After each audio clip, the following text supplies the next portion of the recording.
ആശംസിക്കുന്നതിനായി Kerala media academy secretary Shri Arun എസ്.എസിനെ ക്ഷണിക്കുന്നു. ബഹുമാനിയെ, ലോകത്തിന്റെ വിവിധ ഭാഗങ്ങളിലുള്ള ഇടതുപക്ഷ മാധ്യമങ്ങളെ പരിചയപ്പെടുത്തുന്നതിന് ഡോക്ടർ ചന്ദ്രവിള മുരളി രചിച്ച കേരള മീഡിയ അക്കാദമി പ്രസിദ്ധീകരിക്കുന്ന ലോക കമ്മ്യൂണിസ്റ്റ് മാധ്യമങ്ങൾ പത്രങ്ങൾ എന്ന പുസ്തകത്തിന്റെ പ്രകാശനം ഇവിടെ നിർവഹിക്കുന്നത് CPM ജനറൽ സെക്രട്ടറി ആദരണീയനായ ശ്രീ രവിയാണ്. അദ്ദേഹത്തെ സ്നേഹാദരം പുസ്തകം ഏറ്റുവാങ്ങുന്നത് സംസ്ഥാന ആസൂത്രണ ബോർഡ് അംഗം ഡോക്ടർ മിനി സുകുമാറാണ്. മാഡത്തെ ഏറെ സ്നേഹത്തോടെ സ്വാഗതം ചെയ്യുന്നു.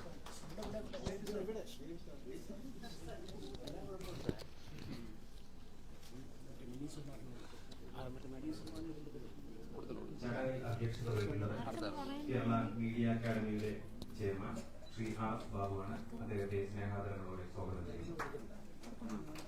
ഈ ചടങ്ങിൽ പങ്കെടുക്കുന്ന പ്രമുഖ മാധ്യമ പ്രവർത്തകർ ശ്രീമതി R. പാർവതി ദേവി അദ്ദേഹത്തെ സ്വാഗതം ചെയ്യുന്നു. KUWJ തിരുവനന്തപുരം ജില്ലാ പ്രസിഡന്റ് ശ്രീ ഷീല സ്റ്റീഫനെ സ്വാഗതം ചെയ്യുന്നു. Thiruvananthapuram press club secretary Shri PR പ്രവീണിനെ സ്വാഗതം ചെയ്യുന്നു. ഈ പുസ്തകത്തിന്റെ രചയിതാവ് ഡോക്ടർ ചന്ദ്രവിള മുരളിയെ സ്വാഗതം ചെയ്യുന്നു. അതോടൊപ്പം ഇവിടെ എത്തിച്ചേർന്ന എല്ലാവരെയും സ്നേഹാദരങ്ങളോടുകൂടി സ്വാഗതം ചെയ്യുന്നു.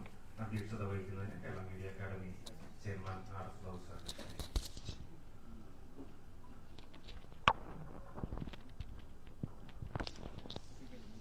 പ്രിയപ്പെട്ടവരെ, ബഹുമാനികളെ, ലോക കമ്മ്യൂണിസ്റ്റ് പത്രങ്ങളെ പരിചയപ്പെടുത്തുന്ന ചരിത്രപരമായ പ്രാധാന്യമുള്ള ഒരു പുസ്തകത്തിൻ്റെ പ്രകാശന ചടങ്ങാണ് ഇവിടെ സമാരംഭിച്ചിരിക്കുന്നത്. ഇതിൽ പങ്കെടുത്തിരിക്കുന്ന എല്ലാവർക്കും കേരള മീഡിയ അക്കാദമിയുടെ ഹൃദ്യമായ വരവേൽപ്പ് അറിയിക്കുക. സൂക്ഷ്മമായും സമഗ്രമായും ഈ വിഷയത്തെ സമീപിച്ച ചരിത്രകാരനായ ഡോക്ടർ ചന്ദ്രവിള മുരളി രചിച്ച ഈ പുസ്തകം പ്രകാശനം ചെയ്യാൻ CPIM ജനറൽ സെക്രട്ടറി സഖാവ് MA ബേബി സമയം തന്നതിൽ നമുക്കെല്ലാം അതിയായ സന്തോഷമുണ്ട്. സാർവദേശീയ കമ്മ്യൂണിസ്റ്റ് പ്രസ്ഥാനത്തിലെ ലോകപ്രസിദ്ധ നേതാക്കളുമായും പ്രസ്ഥാനങ്ങളുമായും അടുത്ത സൗഹൃദ ബന്ധം പുലർത്തുകയും അത് നിലനിർത്തുകയും ചെയ്യുന്ന കമ്മ്യൂണിസ്റ്റ് പ്രസ്ഥാനത്തിന്റെ സമുന്നതനായ നേതാവാണ് സഖാവ് MA ബേബി. അതുകൊണ്ട് തന്നെ ഈ പുസ്തകം അദ്ദേഹം പ്രകാശനം ചെയ്യുന്നത് ഏറ്റവും അർത്ഥശുദ്ധിയുള്ള കാര്യമായി ഞങ്ങൾ കരുതുന്നു. പുസ്തകം ഏറ്റുവാങ്ങുന്നത് വിദ്യാഭ്യാസ വിചക്ഷണയും ആസൂത്രണ ബോർഡ് അംഗവുമായ ഡോക്ടർ മിനി സുകുമാറാണ്. ഈ ചടങ്ങിൽ പങ്കെടുക്കുന്നതിന് എത്താമെന്ന് തോമസ് ജേക്കബ് സാറ് പറഞ്ഞിരുന്നെങ്കിലും അദ്ദേഹത്തിന് പനിയും കടുത്ത ചുമയും കാരണം യാത്ര ചെയ്യാൻ പറ്റാതെ കൂടി വന്നിട്ടുണ്ട്. അദ്ദേഹം ആശംസ അറിയിക്കണമെന്ന് അറിയിക്കുകയും ചെയ്തിട്ടുണ്ട്. കേരള മീഡിയ അക്കാദമിയുമായി സഖാവ് MA ബേബിക്ക് ഹൃദ്യമായ ബന്ധമാണ് ഉള്ളത്. അക്കാര്യം ഞങ്ങൾ ഈ അവസരത്തിൽ പ്രത്യേകം സ്മരിക്കുകയാണ്. കോവിഡ് കാലത്തും പ്രളയകാലത്തും കേരളത്തിന് വേണ്ടി സാന്ത്വനഗീതം ആലപിക്കാൻ ഡോക്ടർ KJ യേശുദാസ് മുന്നോട്ട് വന്നിരുന്നു. അതിന് ചുക്കാൻ പിടിച്ചത് സ്വരലയും കേരള മീഡിയ അക്കാദമിയുമായി സഹകരിച്ച് ഈ കാര്യങ്ങൾ ചെയ്യുന്നതിന് ഒരുപാട് സഹായങ്ങൾ ചെയ്തു തന്നത് രാജ്മോഹൻ സാറും MA ബേബിയുമാണ്. അതിന്റെ CD മുഖ്യമന്ത്രിയിൽ നിന്നും ഏറ്റുവാങ്ങിയത് സഖാവ് MA ബേബിയാണ്. മീഡിയ അക്കാദമിയുടെ കാക്കനാടുള്ള ഞങ്ങളുടെ ക്യാമ്പസ് ഉണ്ട്. ആ ക്യാമ്പസിൽ TVR ഷേണായിയുടെ ഒരു ബുക്ക് കോർണർ സ്ഥാപിച്ചിട്ടുണ്ട്. അത് തുറന്നു തന്നതും സഖാവ് MA ബേബിയാണ്. ഈ അവസരത്തിൽ ഒരു സന്തോഷകരമായ കാര്യം അറിയിക്കാനുള്ളത് മീഡിയ അക്കാദമിയുടെ കാക്കനാട് ക്യാമ്പസിൽ ഒരു 5 നില പുതിയ മന്ദിരം നിർമ്മിക്കാൻ പോവുകയാണ്. അതില് 31,56,00,000 രൂപയുടെ ഒരു എസ്റ്റിമേറ്റ് ഉള്ള ഒരു കെട്ടിടമാണ്. മീഡിയ അക്കാദമിയുടെ അന്ന് ആദ്യം പ്രസ് അക്കാദമി ആയിരുന്നു. പ്രസ് അക്കാദമിയുടെ 2ാമത്തെ ചെയർമാനായിരുന്നു സഖാവ് പി ഗോവിന്ദപിള്ള. സഖാവ് പി ജിയുടെ പേരിൽ അതിലൊരു ബ്ലോക്കിനോ ഓഡിറ്റോറിയത്തിനോ നാമകരണം ചെയ്യണമെന്നാണ് മീഡിയ അക്കാദമി ആഗ്രഹിക്കുന്നത്. അത്തരത്തിൽ ഒരു വശത്ത് കമ്മ്യൂണിസ്റ്റ് പത്രാധിപരായിരുന്ന പി ഗോവിന്ദപിള്ളയും മറുവശത്ത് വലതുപക്ഷ ചേരിയിൽ നിലയുറപ്പിച്ച പ്രസിദ്ധ പത്രപ്രവർത്തകനായ TVR ഷേണായും രണ്ടുപേരെയും മീഡിയ അക്കാദമി അവരുടെ സംഭാവനകളെ വിലയിരുത്തുകയാണ്. രണ്ടുപേരും 2 ധാരകളെയാണ് പ്രതിദാനം ചെയ്തത്. ഈ 2 ധാരകളും നമ്മളെല്ലാം മനസ്സിലാക്കേണ്ടതാണ്. എന്നാൽ കമ്മ്യൂണിസ്റ്റ് പത്രപ്രവർത്തന ശാഖയെ പഠിക്കാനും മനസ്സിലാക്കാനുമുള്ള വിഭവങ്ങൾ താരതമ്യേന കുറവാണ്. ഈ കുറവ് പരിഹരിക്കുന്നതിനുള്ള നല്ലൊരു യജ്ഞമാണ് ഡോക്ടർ ചന്തവിള മുരളിയുടെ ഈ കൃതി. കേരളത്തിന്റെ ഉൾപ്പെടെ ലോക ചരിത്രത്തിൽ തൊഴിലാളി പ്രസ്ഥാനങ്ങളുടെ മുന്നേറ്റത്തിനും പാവപ്പെട്ടവരുടെ വിമോചനത്തിനും വലിയ സംഭാവനയാണ് കമ്മ്യൂണിസ്റ്റ് പത്രങ്ങൾ നൽകിയിട്ടുള്ളത്. കമ്മ്യൂണിസ്റ്റ് കേരളത്തിലെടുത്താല് കമ്മ്യൂണിസ്റ്റ് പത്രശാഖ ജനങ്ങളുടെ ജീവിതത്തെയും നമ്മുടെ സിനിമയെയും സംഗീതത്തെയും നാടകത്തെയും എല്ലാം മാറ്റിമറിക്കുന്നതിൽ വലിയ സംഭാവനയാണ് നൽകിയിട്ടുള്ളത്. അതിലെ പി ജിയുടെ എല്ലാം ഇടപെടല് വളരെ വലുതാണ്. യഥാർത്ഥത്തിൽ മലയാള സിനിമയ്ക്ക് ഒരു നവഭാവുകത്വം നൽകുന്നതിന്, അതിനെ വഴിതിരിച്ചു വിടുന്നതിന് ദേശാഭിമാനിയിൽ പി ജി എഴുതിയിട്ടുള്ള ലേഖനങ്ങൾ, ഇടപെടലുകൾ വലിയ സംഭാവനയാണ് നൽകിയിട്ടുള്ളത്. നമ്മുടെ നാട്ടിൽ ഇന്ന് ചരമത്തിന് വേണ്ടിയിട്ട് ഒരു പേജിലധികമോ ഒക്കെ മാറ്റുന്നുണ്ട്. പക്ഷെ ചരിത്രം പരിശോധിച്ചാൽ ഒരു കാര്യം അറിയാം. ഈ നാട്ടിലെ പാവപ്പെട്ടവർ, ഈ നാട്ടിലെ തൊഴിലാളികൾ, കർഷകർ മരിച്ചാൽ അവരുടെ ഒന്നും മരണം ഒരു കാലത്ത് നമ്മുടെ പത്രങ്ങൾ റിപ്പോർട്ട് ചെയ്തിരുന്നില്ല. അതിന് മാറ്റം കുറിച്ചത് ദേശാഭിമാനിയാണ്. പാവപ്പെട്ടവർ, തൊഴിലാളികൾ, അവർ മരിച്ചാൽ അവർക്ക് ഒരിടമുണ്ട് എന്നുള്ളത് സാക്ഷ്യപ്പെടുത്തിയത്, അതിനു വേണ്ടിയിട്ട് വഴി തുറന്നത് ദേശാഭിമാനിയാണ്. കർഷകരുടെയും തൊഴിലാളികളുടെയും എല്ലാം ദയനീയമായിട്ടുള്ള സ്ഥിതിയായിരുന്നു അന്ന്. ആ കാര്യങ്ങൾ ആദ്യം റിപ്പോർട്ട് ചെയ്തത് ഇടതുപക്ഷ പത്രങ്ങളും കമ്മ്യൂണിസ്റ്റ് പത്രങ്ങളുമാണ്. 1970കളുടെ അവസാനം വരെ നമ്മുടെ നാട്ടിൽ ചുമട്ടുതൊഴിലാളി എന്ന് പറഞ്ഞാൽ റൌഡികളാണ്, ഗൂണ്ടകളാണ്. അന്ന് NGOമാരെ എല്ലാം പരിഹസിക്കുന്നതിന് വേണ്ടിയിട്ടാണ് നമ്മുടെ നാട്ടിലെ മുതലാളിത്ത പത്രങ്ങൾ തയ്യാറായിട്ടുള്ളത്. വൈറ്റ് കോളർ എന്ന് വിളിച്ചിട്ട് ഇവരെയെല്ലാം തള്ളുകയായിരുന്നു. പക്ഷെ ആ സമയത്തും തൊഴിലാളികൾക്കും NGOമാർക്കും എല്ലാം വേണ്ടി തണൽമരമായി വർത്തിച്ചിട്ടുള്ളത് ഈ നാട്ടിലെ കമ്മ്യൂണിസ്റ്റ് പത്രങ്ങളാണ്. ഇന്ത്യയിലെയും ലോകത്തിലെയും നിലച്ചുപോയ കമ്മ്യൂണിസ്റ്റ് പത്രങ്ങളെ പരിചയപ്പെടുത്തുന്ന, ഇന്ന് നിലനിൽക്കുന്ന പത്രങ്ങളെ പരിചയപ്പെടുത്തുന്ന ഡോക്ടർ ചന്തവിള മുരളിയുടെ പുസ്തകം മാധ്യമ ലോകത്തിന് മാത്രമല്ല വിജ്ഞാന സമൂഹത്തിനാകെയും മാനവരാശിക്ക് പൊതുവിലും ഉപകരിക്കുന്നതാണ്. സഖാവ് MA ബേബിയുടെ വാക്കുകൾക്ക് നമ്മൾ കാതോർക്കുകയാണ്. ഞാൻ എന്റെ വാക്കുകൾ ഉപസംഹരിക്കുന്നു. നന്ദി, നമസ്കാരം. ഇനി പുസ്തകത്തിന്റെ പ്രകാശന കർമ്മമാണ് ഡോക്ടർ ചന്തവിള മുരളി രചന നിർവഹിച്ച ലോക കമ്മ്യൂണിസ്റ്റ് പത്രങ്ങൾ എന്ന പുസ്തകം പ്രസിദ്ധീകരിക്കുന്നത് കേരള മീഡിയ അക്കാദമിയാണ്. പ്രകാശന കർമ്മം നിർവഹിക്കുന്നതിനും തുടർന്ന് സംസാരിക്കുന്നതിനുമായി CPIM general secretary Shri MA baby അവരുടെ ആദരവ് ക്ഷണിക്കുന്നു. പുസ്തകം സ്വീകരിക്കുന്നതിനായി ഡോക്ടർ മിനി സുകുമാറിനെയും ക്ഷണിക്കുന്നു.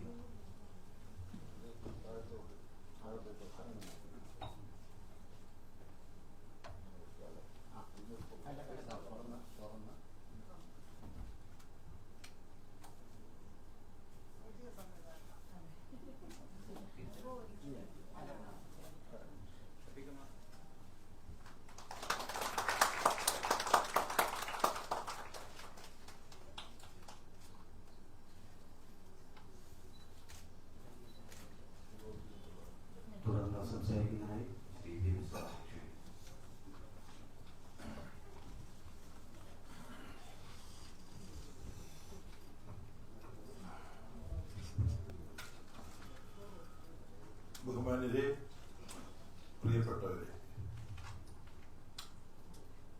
ആദ്യമായിട്ട് ഞാൻ സഖാവ് RS ബാബുവിനെ അനുമോദിക്കുകയാണ്. അത് ഈ പുസ്തകം രചിക്കാൻ ഡോക്ടർ ചന്ദ്രപിള്ള മുരളിയെ പ്രോത്സാഹിപ്പിച്ചതിനോ ഈ പുസ്തകം പ്രസിദ്ധീകരിക്കുന്നതിൻ്റെ ഉത്തരവാദിത്വത്തിൽ മീഡിയ അക്കാദമി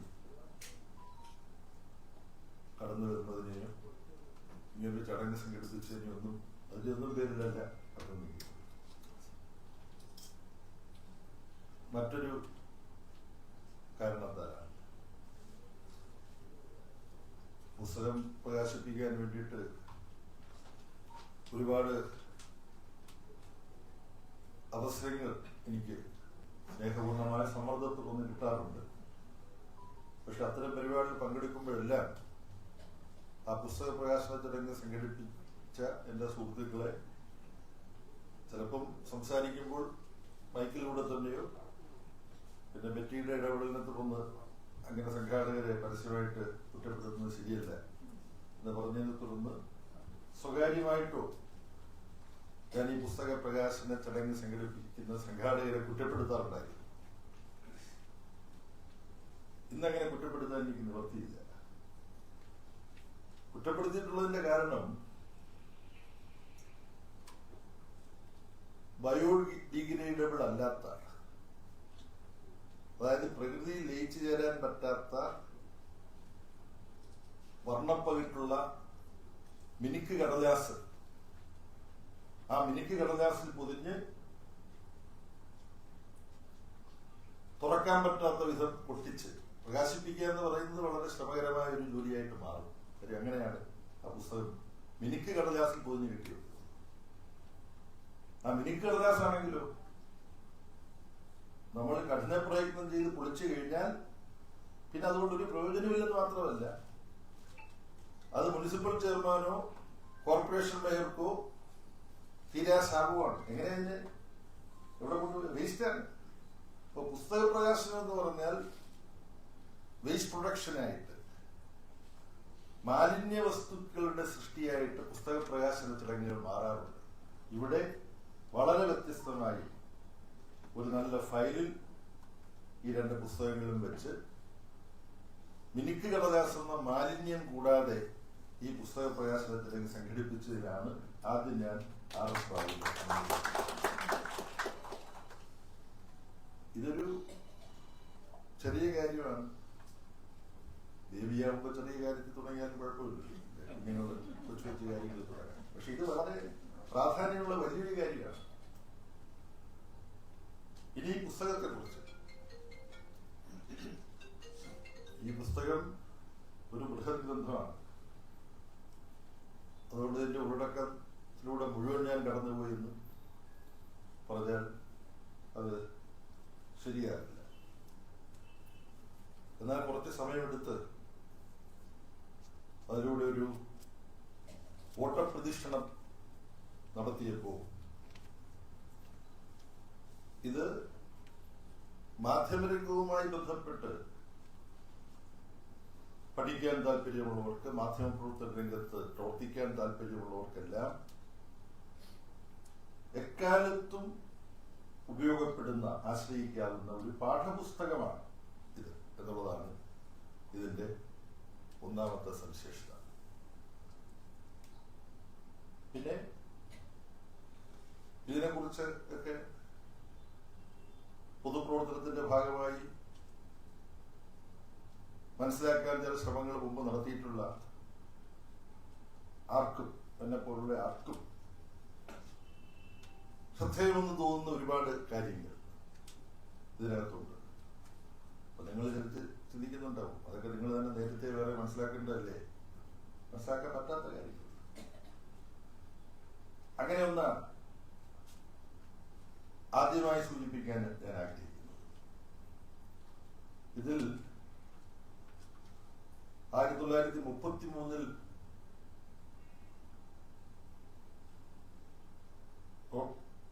പ്രസാധനം ആരംഭിച്ച വേലക്കാരൻ എന്ന് പറയുന്ന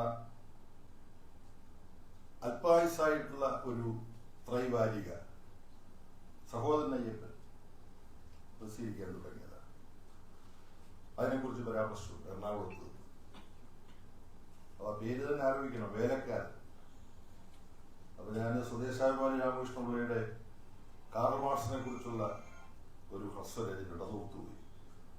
അതിനകത്ത് എഴുതിയിട്ടുള്ളത് ഇന്റർനാഷണൽ വർക്കിംഗ് മെൻസ് അസോസിയേഷൻ ഉണ്ട്. 1864 കാൾ മാർക്സും എംഗൽസും എല്ലാം കൂടെ ചേർന്ന് സ്ഥാപിച്ച ഒന്നാം ഇന്റർനാഷണൽ എന്നറിയപ്പെടുന്ന സംഘടനയാണ്. അതിനെക്കുറിച്ച് പരാമർശിക്കുമ്പോൾ സ്വദേശാഭിമാനി എഴുതിയിട്ടുള്ളത് ഇന്റർനാഷണൽ വർക്കിംഗ് മെൻസ് അസോസിയേഷൻ, അതിന് വേലക്കാരുടെ സംഘടന എന്നാണ് സ്വദേശാഭിമാനി പരിഭാഷപ്പെടുത്തിയിരിക്കുന്നത്. അതിനുശേഷം അത് 1912 ഇത് 1933 ഈ വേലക്കാരൻ എന്നുള്ള പ്രസിദ്ധീകരണം ത്രൈവാരിക. അത് എനിക്ക് കൗതുകരമായിട്ട് തോന്നിയത്, ആര് രചിച്ചെന്ന് എനിക്ക് അറിയാൻ പാടില്ലാതിരുന്ന 4 വരികൾ, മറ്റൊരു സ്ഥലത്ത് ഞാൻ വായിച്ചിട്ടുള്ള 4 വരികൾ, ഇതിന്റെ ഒരു ശീർഷകമായി ആപ്തവാക്യമായി ഈ വേലക്കാരൻ എന്ന് പറയുന്ന 1933 തുടങ്ങിയ സഹോദരൻ അയ്യപ്പന്റെ പ്രസിദ്ധീകരണത്തിൽ ഉണ്ടായിരുന്നു. അത് PG എഴുതിയതാണ് ചന്തവളം മുരളി ഉദ്ധരിച്ചിട്ടുള്ളത്. ആ 4 വരികൾ എന്ന് പറഞ്ഞാൽ എനിക്ക് വളരെ ഇഷ്ടപ്പെട്ടതും എനിക്ക് മനഃപ്പാഠമായിട്ടുള്ളതാണ്. യുക്തിയേന്തി മനുഷ്യന്റെ ബുദ്ധിശക്തി ഹനിച്ചതിൽ ലഭിച്ചതല്ലാതില്ലൊന്നും ലോക വിജ്ഞാന രാശി എന്നുള്ളതാണ് 4 വരികൾ. ഇത് മുമ്പ് ഞാൻ വായിച്ചിട്ടുണ്ട്, വേലക്കാരനെ കണ്ടിട്ടില്ല. ഇത് ഞാൻ വായിച്ചിട്ടുള്ളത് MC ജോസഫ് പത്രാധിപരായിട്ടുള്ള യുക്തിവാദി എന്ന പ്രസിദ്ധീകരണത്തിലാണ്. അപ്പൊ ഇതിന്റെ അടുത്ത പതിപ്പിൽ ഒരുപക്ഷെ ചന്ദ്രവള മുരളിക്ക് തന്നെ വ്യക്തത വരുത്താൻ കഴിയുന്ന കാര്യം, ഇത് യുക്തിവാദിയുടെ ആപ്തവാക്യമായി MC ജോസഫ് എടുത്തു ചേർത്തിട്ടുണ്ട് എന്ന കാര്യം യുക്തിവാദിയെ കുറിച്ച് പരാമർശിക്കുന്നിടത്തില്ല. ഇക്കാര്യം പറഞ്ഞു. അപ്പൊ അതിന്റെ ഒരു ചരിത്രം, ഈ 4 വരികളുടെ ഒരു ചരിത്രം ഈ സഹോദരൻ അയ്യപ്പൻ എഴുതിയതാണെന്ന് ഈ പറഞ്ഞ ഭാഗത്ത് പരാമർശിച്ചിട്ടുണ്ട്.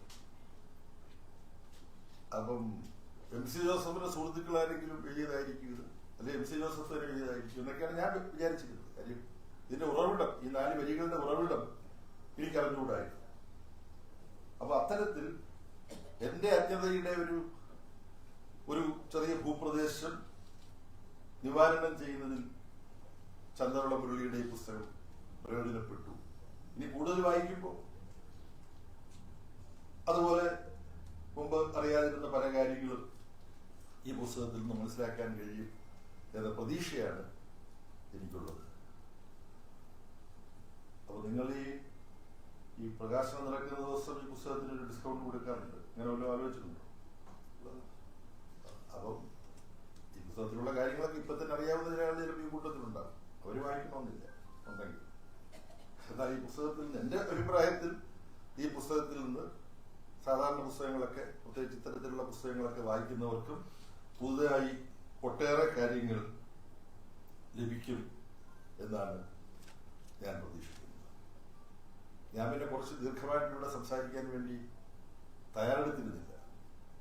അപ്പോൾ തയ്യാറെടുക്കാതെ ദീർഘമായിട്ട് സംസാരിക്കാൻ ഒരുപ്പെടുന്നത് നിങ്ങളോട് കാണിക്കുന്ന ഒരു ദ്രോഹമാണ് എന്നെനിക്കറിയാം. ഞാൻ കൂടുതൽ സംസാരിക്കേണ്ടി വരില്ല എന്ന് കരുതൽ ഇപ്പോഴും കാര്യമില്ല. പാർവതിയുണ്ട്, മിനിയുണ്ട്, ബാക്കി ആളുകളില്ല, അവരെല്ലാം സംസാരിക്കും. പക്ഷെ തോമസ് ജേക്കബ് സാർ എനിക്ക് വളരെ ആദരവുള്ള മാധ്യമ പ്രവർത്തകരാണ്. അദ്ദേഹം ഇന്നുണ്ട്. അദ്ദേഹത്തിന്റെ പ്രത്യേകത എന്ന് പറഞ്ഞാൽ ഈ പുസ്തകവുമായി ബന്ധപ്പെട്ട് ഈ പുസ്തകത്തിൽ വരേണ്ടിയിരുന്ന എന്നാൽ ഇതിൽ ഇല്ലാതെ പോയ കാര്യങ്ങളടക്കം അദ്ദേഹം കണ്ടുപിടിച്ചു പറയും. അങ്ങനെയാണ് ഒരു അസാമാന്യമായ മാധ്യമ സംബന്ധിയായ കാര്യങ്ങളെ കുറിച്ചുള്ള ജ്ഞാനവും ഓർമ്മയും ഒക്കെയുള്ള, അത് വളരെ കൗതുകകരമായിട്ട് അവതരിപ്പിക്കാൻ ശേഷിയുള്ള ഒരാളാണ്.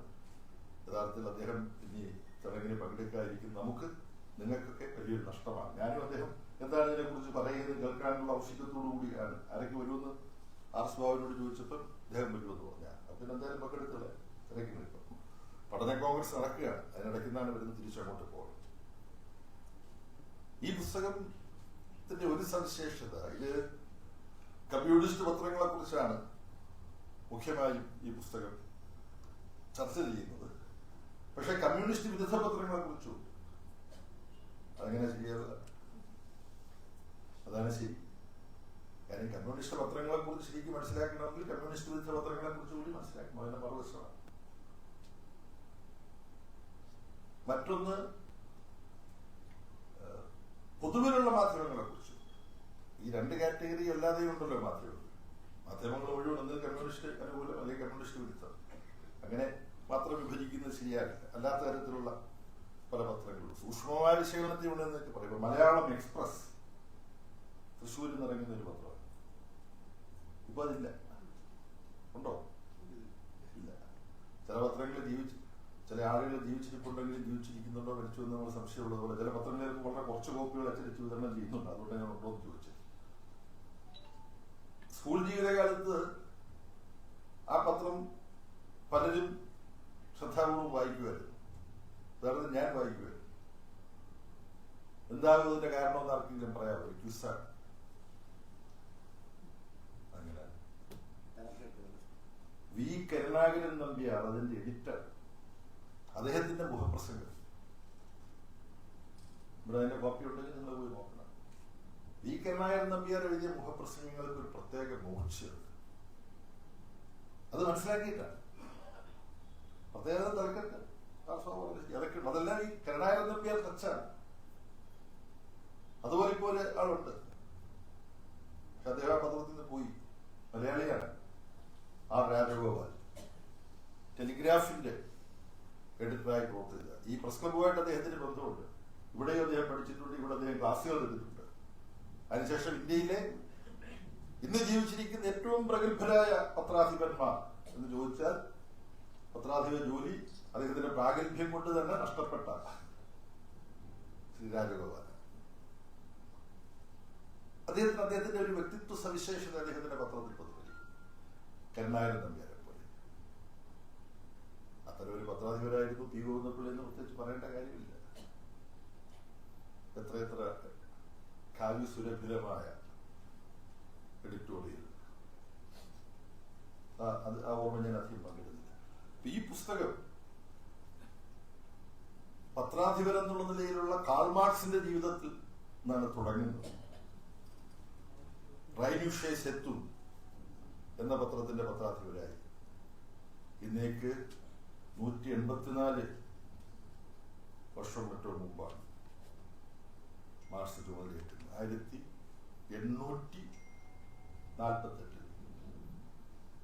പക്ഷെ അതിൽ അദ്ദേഹം കമ്മ്യൂണിസ്റ്റ് ആശയത്തിലേക്ക് അദ്ദേഹം വളരുന്ന കാലഘട്ടമാണ് മാർച്ച് 1842. നീതിമാന്മാരുടെ ലീഗ് ഓഫ് ദ ജസ്റ്റ് പോലുള്ള സംഘടനയിൽ അതും കമ്മ്യൂണിസ്റ്റ് ലീഗും അന്ന് പ്രവർത്തിക്കുന്നുണ്ട്. കമ്മ്യൂണിസ്റ്റ് കത്തിടപാട് കമ്മിറ്റിയുണ്ട് അന്ന് മാർക്സ് എംഗൽസ്. ഇതെല്ലാം കൂടെ ചേർന്ന് കമ്മ്യൂണിസ്റ്റ് ലീഗ് ആയിട്ടില്ല. കമ്മ്യൂണിസ്റ്റ് ലീഗ് ആകുന്ന 1847 അതിന് മുമ്പാണ്, 1842. പക്ഷെ ഭാവി വിപ്ലവകാരിയുടെ, ഭാവി കമ്മ്യൂണിസ്റ്റിന്റെ, ഭാവി സോഷ്യലിസ്റ്റിന്റെ രൂപപ്പെടൽ അന്ന് നടക്കുന്നുണ്ട് കാൾ മാർക്സ്. അപ്പൊ ഹ്രസ്വമായ ഒരു കാലമാണ്, ഒരു വർഷത്തിൽ തീരുമാനമാണ് അതിന്റെ പത്രാധിപരായിട്ട്. അതിനുശേഷം പിന്നീടാണ് ന്യൂ റൈനുഷേ സെത്തും എന്ന് പറയുന്ന പത്രം. അതാണ് ലക്ഷണമൊത്ത കമ്മ്യൂണിസ്റ്റ് പത്രം എന്ന് വിശേഷിപ്പിക്കുക. ഇതിനെക്കുറിച്ച് PG എഴുതിയിട്ടുണ്ട്. അപ്പൊ ആ ചരിത്രമല്ല ഇതിൽ ചുരുക്കത്തിലാണെങ്കിൽ പോലും സഖാവ് ചന്ദ്രവള മുരളി അവതരിപ്പിക്കുന്നുണ്ട്. അപ്പൊ അതുമായി ആ കാലഘട്ടവുമായി ബന്ധപ്പെട്ട് സംഭവിച്ചതും അതിശയോക്തിപരമായിട്ടുള്ളതും ഒക്കെ ആയിട്ടുള്ള ഒരുപാട് സംഭവങ്ങളും കഥകളും ഉണ്ട്. കൗതുകരമാണ്. കാര്യം അന്ത ഭരണകൂടം ഇതുപോലുള്ള പുരോഗമനപരമായ ജനങ്ങൾ സംഘടിച്ച് സമരം ചെയ്യണമെന്ന്, അതുപോലെ അന്ന് വളരെ വിധ്വംസകമായി തോന്നുന്ന ആശയങ്ങൾ പറയുന്ന പത്രങ്ങൾ അത് ഇറങ്ങാനുവദിക്കുന്നില്ല. മാർക്സ് ആദ്യമായി പത്രത്തെക്കുറിച്ച് എഴുതിയിട്ടുള്ളത് പത്രസ്വാതന്ത്ര്യത്തെക്കുറിച്ചാണ്, പ്രസ് സെൻസർഷിപ്പിനെ കുറിച്ച് ഏറ്റവും ആധികാരികമായ രചനയുണ്ട്. അതിന്റെ പൂർണ്ണ രൂപത്തിൽ വേണമെങ്കിൽ അടുത്ത പതിപ്പിനകത്ത് അതൊക്കെ എടുത്തു കൊടുക്കാം, പത്രപ്രവർത്തനവുമായിട്ട് ബന്ധപ്പെട്ട. ഇന്നും മാധ്യമ സ്വാതന്ത്ര്യത്തെക്കുറിച്ച്, ഭരണകൂട സെൻസറിങ്ങിന്റെ നിശംസതയെക്കുറിച്ചൊക്കെ വിമർശിക്കുമ്പോൾ പത്രലോകത്തെ വലിയ പണ്ഡിതന്മാരായിട്ടുള്ളവർ മാർക്സിന്റെ ഈ രചനകളുമായി പരിചയപ്പെടാൻ ഇടയായിട്ടുള്ളവർ മാർക്സിനെ ഉദ്ധരിച്ചുകൊണ്ടാണ് തങ്ങളുടെ വാദങ്ങൾ, ഭരണകൂട സെൻസർഷിപ്പിനെതിരായിട്ടുള്ള വാദങ്ങൾ അവതരിപ്പിക്കാറുള്ളത്. അപ്പൊ അത്തരത്തിലുള്ള ഭാഗങ്ങൾ ഇതിന്റെ അനുബന്ധമായി കൊടുക്കാവുന്നതാണെന്നുള്ള ഒരു ആശയമാണ് ഈ സന്ദർഭത്തിൽ ഞാൻ വെക്കുന്നത്. ബാലാനന്ദന്റെ രചനയിൽ ഉദ്ധരിച്ചിട്ടുണ്ട് അത് സെൻസർഷിപ്പിന് വേണ്ടി ഒരു ടെക്സ്റ്റ് തയ്യാറാക്കി ഭരണകൂട സെൻസർ കൊണ്ടുകൊടുക്കും. അവരതിന് അംഗീകാരം കൊടുത്തു കഴിയുമ്പോൾ അച്ചടിച്ചിറക്കുന്നത് വേറൊന്നായി. അങ്ങനെയൊക്കെയുള്ള ചില തന്ത്രങ്ങൾ ഇവര് ആശ്രയിക്കുക. പക്ഷെ ഇത് ഭരണകൂടം കണ്ടുപിടിക്കും, അവരുടെ രഹസ്യാന്വേഷണ വിഭാഗം. അപ്പൊ അച്ചുകൂടം എവിടെയാണെന്ന് നോക്കി അത് വളഞ്ഞ് ഇവരെ പിടികൂടാൻ വേണ്ടി ശ്രമിക്കും. അപ്പൊ ഇവര് വോളണ്ടിയേഴ്സ് അത്യാവശ്യം ആയുധങ്ങളൊക്കെ ആയിട്ട് കാവൽ ഇവര് വരുമ്പം ഇവര് കിടക്കുന്നത് കുറച്ച് തടസ്സപ്പെടുത്തുമ്പം അത് മനസ്സിലാക്കി ഈ വിപ്ലവകരമായ ആശയങ്ങൾ ഉൾക്കൊള്ളുന്ന രചനകൾ അച്ചടിക്കാൻ തയ്യാറായിക്കൊണ്ടിരിക്കുന്നവർക്ക് അതെടുത്ത് മാറ്റാൻ കഴിയണം എന്നൊക്കെയുള്ള അന്നത്തെ നിലയിലുള്ള ചില നമ്മുടെ സുന്ദരേശനൊക്കെ സാധാരണ ചെയ്യാൻ കൗതുകമുള്ളതുള്ള ചില പ്രവർത്തനങ്ങൾ അത് ആ കാലഘട്ടത്തിൽ മാർക്സും സഹപ്രവർത്തകരും ആശ്രയിച്ചിരുന്നു തുടങ്ങിയ കാര്യങ്ങൾ ഈ ഗ്രന്ഥത്തിൽ അവതരിപ്പിക്കപ്പെടുന്നുണ്ട്. പിന്നെ ന്യൂ റൈനിഷ്യസ് എത്തും അതിനകത്ത് കമ്മ്യൂണിസ്റ്റ് മാനിഫെസ്റ്റോയുടെ പരസ്യം അവർ പ്രസിദ്ധീകരിച്ചു. ഇതെല്ലാം ചർച്ച ചെയ്യുന്ന ഈ ഗ്രന്ഥം യഥാർത്ഥത്തിൽ ഇന്നലെയായിരുന്നു പ്രസിദ്ധീകരിക്കുന്നത്. കാരണം കമ്മ്യൂണിസ്റ്റ് മാനിഫെസ്റ്റോ പ്രസിദ്ധീകരിച്ചിരുന്ന ഫെബ്രുവരി 21. പക്ഷെ ഒരു ദിവസം വൈകിട്ടാണെങ്കിൽ കമ്മ്യൂണിസ്റ്റ് മാനിഫെസ്റ്റോ പ്രകാശിപ്പിക്കപ്പെട്ട ഈ ഫെബ്രുവരി 21 റെഡ് ബുക്ക് ഡേ ആയിട്ട് ലോകം മുഴുവൻ അറിഞ്ഞു. ഇടതുപക്ഷ കമ്മ്യൂണിസ്റ്റ് പ്രസിദ്ധീകരണങ്ങളുമായി ബന്ധപ്പെട്ടവരല്ല. ഇന്ത്യയിലും റെഡ് ബുക്സ് ഡേ ഇന്നലെ ഫെബ്രുവരി 21 ആരംഭിക്കുകയുണ്ടായി. പക്ഷെ ഒരു ദിവസം കഴിഞ്ഞിട്ടാണെങ്കിൽ നമുക്കത് സെലിബ്രേറ്റ് ചെയ്യാം. അപ്പൊ കമ്മ്യൂണിസ്റ്റ് മാനിഫെസ്റ്റോയുടെ പരസ്യം ഒരുപക്ഷെ ആദ്യം പ്രത്യക്ഷപ്പെട്ടത് ഈ ന്യൂ റൈനിഷ്യസ് എത്തുന്നിലാവാം. അതുകൊണ്ടാ അതിനാണ് സാധ്യതയുള്ളത് എന്ന് എനിക്ക് തോന്നുന്നു. അതിനുശേഷം മാർക്സിന്റെ വളരെ പ്രസിദ്ധമായ കൂലി വിലയും ലാഭവും അത് ഈ ന്യൂ റൈനിഷ്യസ് എത്തുന്നിൽ ഖണ്ഡശ പ്രസിദ്ധീകരിച്ചത്. അപ്പൊ ഇതുപോലുള്ള വളരെ ശ്രദ്ധേയമായ ഒരുപാട് ചരിത്ര വസ്തുതകൾ ലോകത്തെ മനുഷ്യ സമൂഹത്തെ നീതിപൂർവകമായ ഒരു സമൂഹമാക്കി മാറ്റാൻ വേണ്ടിയിട്ടുള്ള സമരം, അതാണ് കമ്മ്യൂണിസ്റ്റുകാരുടെ ലക്ഷ്യം. അതുകൊണ്ടാണ് നീതിമാന്മാരുടെ ലീഗ് കമ്മ്യൂണിസ്റ്റ് ലീഗിൽ ലയിച്ചത്. നീതിപൂർവമായിട്ട് സമൂഹത്തിന് വേണ്ടിയിട്ടുള്ള ശ്രമമാണ്. ആ ശ്രമം യൂറോപ്പിൽ ശാസ്ത്രീയമായിട്ട് തുടങ്ങിയവരാണ് ഇവർ. അതുകൊണ്ട് ഇതൊരു യൂറോപ്യൻ പ്രത്യയശാസ്ത്രമാണ് അല്ലെങ്കിൽ ചില ആളുകൾ അവരെ വിദ്വേഷത്തിന്റെയും വർഗീയതയുടെയും വിഷം വമിക്കുന്ന ആശയങ്ങൾ പ്രചരിപ്പിക്കുന്ന ചിലർ പറയാറുണ്ട്. അവർ ഹിറ്റ്ലറെയും മുസോളിനിയെയും ഒക്കെ സന്ദർശിച്ച് അവിടെ ഫാസിസ്റ്റ് സംഘടന എങ്ങനെ കെട്ടിപ്പടുക്കുന്നു എന്ന് പഠിച്ചിട്ടാണ് ഇവിടെ വന്നിട്ട് RSSന്റെ സൈനിക സ്കൂളല്ലേ ആരംഭിച്ചത്. അതാണ് പരമാർത്ഥം. മുൻജെ എന്ന് പറയുന്ന RSSന്റെ പ്രത്യയശാസ്ത്ര ഉപദേഷ്ടാക്കിയുള്ള ഒരാളാണ് ഡോക്ടർ മുൻജെ എന്നാണ്. അദ്ദേഹം പോയി മുസോളിനിയെ കണ്ടതിനെ കുറിച്ചുള്ള അദ്ദേഹത്തിന്റെ ഡയറി കുറിപ്പ് ഡൽഹിയിലുണ്ട്. അപ്പൊ വിദേശത്ത് നിന്ന് ഫാസിസ്റ്റ് പാഠങ്ങൾ പഠിച്ചവർ സമത്വപൂർണമായ സമൂഹ നിർമ്മിതിയെ കുറിച്ച് ഇന്ത്യയിൽ പുരോഗമന പ്രസ്ഥാനം നടത്തുന്ന പ്രവർത്തനങ്ങളെ സ്പർശിക്കാറുണ്ട്. ഇത് വിദേശാശയമാണെന്ന് പറഞ്ഞു. എന്നാൽ ഇത് വിദേശാശയമല്ല. വിദേശാശയമല്ല എന്നുള്ളതിന് ഏറ്റവും നല്ല ഉദാഹരണം, നിങ്ങൾ ഇവിടുന്ന് കുറച്ച് മാർത്താണ്ഡം അടുത്ത് ചെന്ന് കഴിഞ്ഞാൽ സ്വാമിത്തോപ്പ് എന്ന് പറയുന്നൊരു സ്ഥലമുണ്ട്. സ്വാമിത്തോപ്പിൽ പോയി അയ്യാ വൈകുണ്ഠസ്വാമിയുടെ ആസ്ഥാനം കണ്ടിട്ടുള്ളവരോട് ഇവിടെ ഉണ്ടോ? വേറെ ആരെങ്കിലും ഉണ്ടോ?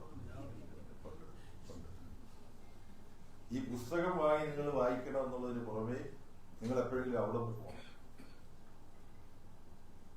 അപ്പൊ അവിടെ പോകുന്നതിന് മുമ്പ് ജാതിഭേദം മതദ്വേഷം ഏതുമില്ലാതെ സർവരും സോദരത്വേന വാഴുന്ന മാതൃകാസ്ഥാനമാണ് എഴുതി വെച്ച സ്ഥലത്തും നാരായണ ഗുരുസ്വാമിയുടെ സ്ഥലത്തും പോകണം. ഈ ഭേദമൊന്നുമില്ലാതെ എല്ലാവരും സോദരത്വേന ജീവിക്കുക എന്ന് പറഞ്ഞാൽ സമത്വമാണ്. സമത്വം ഉണ്ടെങ്കിലേ നമുക്ക് സോദരന്മാരായിട്ട് ജീവിക്കാൻ പറ്റുള്ളൂ. അപ്പൊ ശ്രീനാരായണ ഗുരുസ്വാമി സ്വാമികൾ പറഞ്ഞത് മധ്യമായിട്ട് അത് തന്നെയാണ്. പക്ഷെ ശ്രീനാരായണ ഗുരുസ്വാമിക്ക് മുമ്പ് അയ്യാ വൈകുണ്ഠസ്വാമി എന്ത് പറഞ്ഞു? മാർക്സ് എംഗൽസും യൂറോപ്പിൽ ലീഗ് ഓഫ് ദ ജസ്റ്റും കമ്മ്യൂണിസ്റ്റ് ലീഗും ഒക്കെ കൂടെ ചേർന്ന് സമത്വത്തിലും നീതിയിലും അധിഷ്ഠിതമായ ഒരു സമൂഹത്തിന്റെ നിർമ്മിതിക്ക് വേണ്ടി ഒരു സംഘടന ഉണ്ടാക്കാൻ മാർക്സ് എംഗൽസും ശ്രമിക്കുന്നതിന് മുമ്പ് അയ്യാ വൈകുണ്ഠസ്വാമി എന്ത് ചെയ്തു? എന്താ സ്ഥാപിച്ചത്? സമത്വ സമാജം. സമത്വ സമാജം. അയ്യാ വൈകുണ്ഠസ്വാമികളുടെ സമത്വ സമാജം എന്നുള്ള സങ്കല്പത്തിൽ സ്ത്രീ പുരുഷ സമത്വമുണ്ട്. അവിടെ ഒരു കിണറുണ്ട്, അതിന്റെ പേര് സമത്വ കിണർ എന്നാണ്. പ്രാർത്ഥനയൊക്കെ ഉണ്ട്. അതുകൊണ്ട് അയ്യാ വൈകുണ്ഠസ്വാമിയെ നമുക്ക് സാങ്കല്പിക സോഷ്യലിസ്റ്റ് എന്നേ നിർവചിക്കാൻ പറ്റുള്ളൂ. സാങ്കല്പിക സോഷ്യലിസ്റ്റ് ആയി അദ്ദേഹം. പക്ഷെ തുല്യത വേണമെന്ന് അദ്ദേഹം പറഞ്ഞു. സ്ത്രീകളും പുരുഷന്മാരും ഈ കുളത്തിന്റെ അവിടെ വന്ന് ഒരുമിച്ച് നിന്ന് കുളിച്ച് വൃത്തിയായി പോവും. സഹോദരൻ അയ്യപ്പനാണ് പദ്യഭോജനം നടത്തിയതായി നമ്മൾ ചരിത്രത്തിൽ പറയുന്നത്. പക്ഷെ അയ്യാ വൈകുണ്ഠസ്വാമിയാണ് ആദ്യം നടത്തിയത്. കണ്ണാടി പ്രതിഷ്ഠിച്ചത് ശ്രീനാരായണ ഗുരുസ്വാമിയാണെന്ന് നമ്മൾ പറയും, ഇങ്ങനെ പറയാം. പക്ഷെ കണ്ണാടി പ്രതിഷ്ഠയും നാരായണ ഗുരുസ്വാമിക്ക് മുമ്പ് അയ്യാ വൈകുണ്ഠസ്വാമിയാണ് നടത്തിയത്.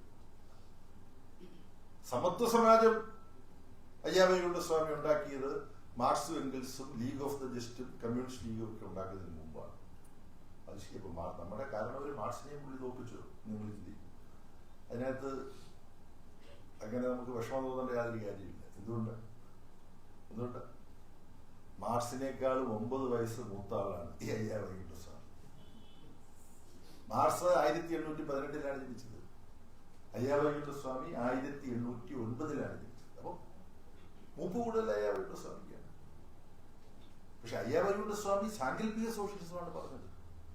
മാർക്സും എംഗൽസും ശാസ്ത്രീയ സോഷ്യലിസമാണ്. ആ വ്യത്യാസമുണ്ട്. സാങ്കല്പിക സോഷ്യലിസത്തിൽ നിന്ന് ശാസ്ത്രീയ സോഷ്യലിസ്റ്റ് കാഴ്ചപ്പാടിലേക്ക് മാർക്സും എംഗൽസിനും പുരോഗമിക്കാൻ കഴിഞ്ഞതിന് പിന്നിൽ ചരിത്രപരമായ ഒരുപാട് ഘടകങ്ങളുണ്ട്. ഇതെല്ലാം വിശദമായി ഈ കൃതിയിൽ വരുന്നില്ല. ഈ കൃതിയുടെ ഉത്തരവാദിത്വമല്ലത്. പക്ഷെ ചരിത്രത്തിന്റെ നമ്മുടെ ശ്രദ്ധയിൽ വരാതെ പോകാനിടയുള്ള ഒരുപാട് കാര്യങ്ങളിലേക്ക്. എന്താണ് ഇളംകുളം കുഞ്ഞൻപിള്ളയുടെ പുസ്തകത്തിന്റെ പേര്? ചരിത്രത്തിലെ ഇരുളടന്ന ഏടുകൾ. ഇപ്പൊ വയസ്സായി ഇതൊന്നും കിട്ടുന്നില്ല.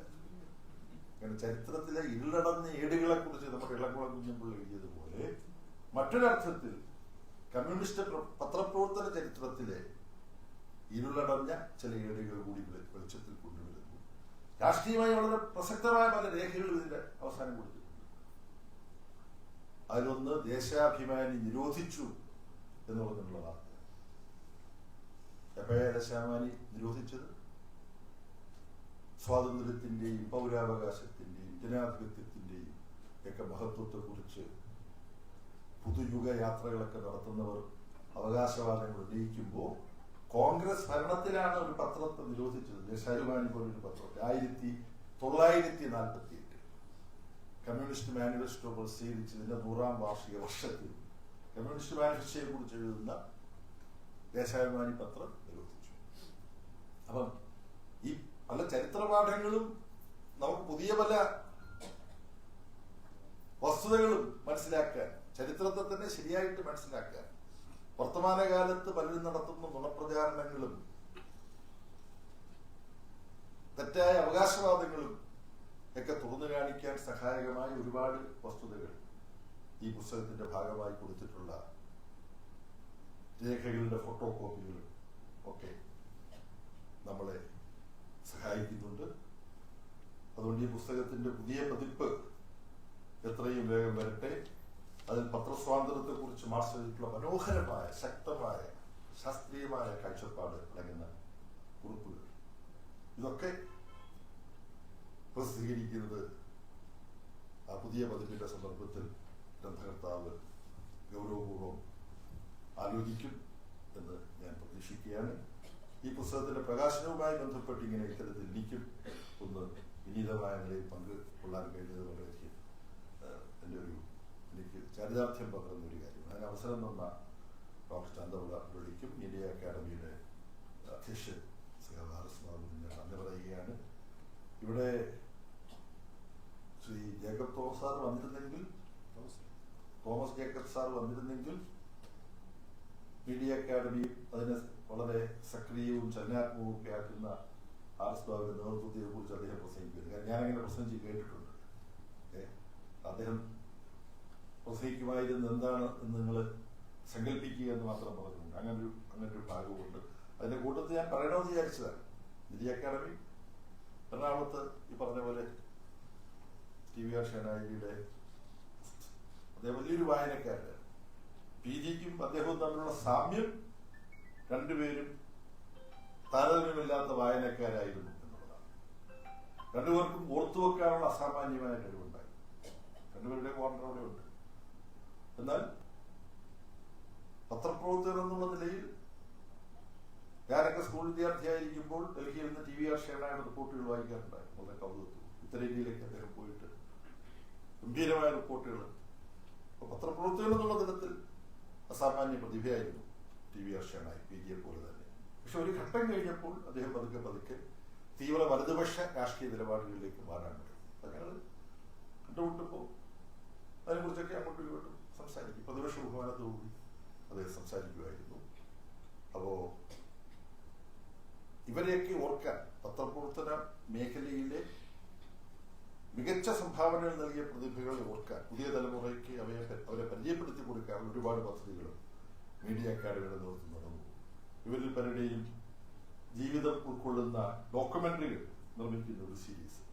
അപ്പൊ അങ്ങനെ മീഡിയ അക്കാദമിയുടെ സാധ്യതകളെ ദൂരപ്പെടുത്തുന്നതിൽ പിണറായി വിജയന്റെ നേതൃത്വത്തിലുള്ള ഗവൺമെന്റിന്റെ കാലത്ത് മീഡിയ അക്കാദമിയുടെ നേതൃത്വ സ്ഥാനത്തേക്ക് വന്ന ശരിയായ നിലയിൽ തെരഞ്ഞെടുക്കപ്പെട്ട ശ്രീ ആർ.എസ്. ബാബുവിന്റെ കർമ്മകുശലത, ഭാവന, അത് പ്രധാനപ്പെട്ട ഒരു പങ്ക് വഹിച്ചിട്ടുണ്ട് എന്നുള്ളതുകൂടി ഈ ഘട്ടത്തിൽ ഞാൻ ഓർക്കുകയാണ്. ഇതിന്റെ പ്രസാധനം മീഡിയ അക്കാദമി ഏറ്റെടുക്കുകയും ഇതിന്റെ രചനയ്ക്ക് ഡോക്ടർ ചന്ദ്രപിള്ള മുരളി പ്രോത്സാഹിപ്പിക്കുകയും ഒക്കെ ചെയ്യുന്നതും അത്തരത്തിലുള്ള നല്ലൊരു ഇടപെടലാണ്. ഡോക്ടർ ചന്ദ്രപിള്ള മുരളിയാണെങ്കിൽ പുരോഗമന പ്രസ്ഥാനത്തിന്റെ ജീവസ്തംഭങ്ങളായ നേതാക്കന്മാരെ കുറിച്ച് അവരുടെ സമഗ്രമായ ജീവചരിത്ര പരമ്പരകൾ എഴുതിക്കൊണ്ടിരിക്കുകയാണ്. നിങ്ങൾ പറ്റി കണ്ടിരിക്കുന്നത്. അപ്പോ കേരളത്തിലെ കമ്മ്യൂണിസ്റ്റ് പ്രസ്ഥാനത്തിന്റെ എക്കാലത്തെയും ഏറ്റവും സമുന്നതരായ നേതാക്കന്മാരുടെ ജീവിതം സമഗ്രമായി പ്രതിപാദിക്കുന്ന അദ്ദേഹത്തിന്റെ ഗ്രന്ഥങ്ങളുണ്ട്. അതും നിങ്ങൾക്ക് പരിചയപ്പെടാനുള്ള ഒരു അവസരമാണ് ഈ പുസ്തകത്തിന്റെ പ്രസാധനം. അതിലുള്ള ആ സീരീസിലുള്ള ഒരു പ്രധാനപ്പെട്ട പുസ്തകം PGയെ കുറിച്ചുള്ളതാണ്. PGയുടെ വൈജ്ഞാനിക രംഗത്തെ സംഭാവനകളെ കുറിച്ചുള്ള ഒരു സമഗ്രമായ ഗ്രന്ഥം അദ്ദേഹം എഴുതിയിട്ടുണ്ട്. പിന്നെ മറ്റ് എല്ലാ നേതാക്കന്മാരെ കുറിച്ചും ഞാൻ വ്യക്തിപരമായി കേട്ടിട്ടുള്ളത് AKG റിസർച്ച് സെന്റർ ഇരിക്കുമ്പോൾ AKG റിസർച്ച് സെന്ററിലെ പത്രമാസികളെല്ലാം പരിശോധിച്ച് അദ്ദേഹം കുറിപ്പുകൾ എടുത്തു. ഞാൻ ചോദിച്ചു എന്താണ് അത്? നയനാരുടെ ജീവചരിത്രം എഴുതാൻ വേണ്ടിയിട്ടുള്ള സംരംഭമാണ്. അപ്പൊ അങ്ങനെ ഗവേഷകനായി പ്രവർത്തിക്കുന്ന ഡോക്ടർ ചന്ദ്രപിള്ള മുരളിയാണ് ഞാൻ ആദ്യമായി കണ്ടുമുട്ടുന്നത്. അദ്ദേഹം ചെറുപ്പമാണ്. ഇനിയും ഈ രംഗത്ത് ഒരുപാട് വിലപ്പെട്ട സംഭാവനകൾ നാടിനും പുസ്തക ലോകത്തിനും സഹായകമായ വിധത്തിൽ അദ്ദേഹത്തിൽ നിന്നുണ്ടാവും. അതിനുള്ള ദീർഘായുസ്, അതിനുള്ള കർമ്മ വീര്യം അദ്ദേഹത്തിന് നിലനിൽക്കട്ടെ എന്ന് ആശംസിച്ചുകൊണ്ട് ഞാൻ എൻ്റെ വാക്കുകൾ ഉപസംഹരിക്കുന്നു.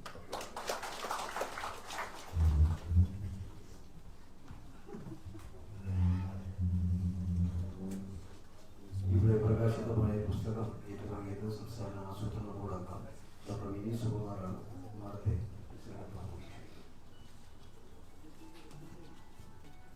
ഏറ്റവും പ്രിയപ്പെട്ട സഖാവ് MA ബേബി, പ്രിയപ്പെട്ട RS ബാബു, പാർവതി, എന്നോടൊപ്പമുള്ള മറ്റ് പ്രാസംഗികർ, പ്രിയപ്പെട്ട സുഹൃത്തുക്കളെ, പത്രപ്രവർത്തനം ഇത്രയധികം പ്രതിസന്ധികൾ നേരിടുന്ന ഈ കാലത്ത് ഇത്തരത്തിൽ സമഗ്രമായ ഒരു പഠനം നടത്തി ഈ പുസ്തകം പ്രസിദ്ധീകരിക്കാൻ, ഈ പുസ്തകം എഴുതാൻ തയ്യാറായ ശ്രീ ചന്തവിള മുരളിയെ ആദ്യമായി അഭിനന്ദിക്കുന്നു. ഈ ഒരു ഉദ്യമത്തിന് എല്ലാവിധ പിന്തുണയും നൽകി ഈ പുസ്തകം നമുക്കെല്ലാവർക്കും ലഭ്യമാക്കിയ മീഡിയ അക്കാദമിക്കും ശ്രീ RS ബാബുവിനും പ്രത്യേകമായ അഭിവാദ്യങ്ങൾ.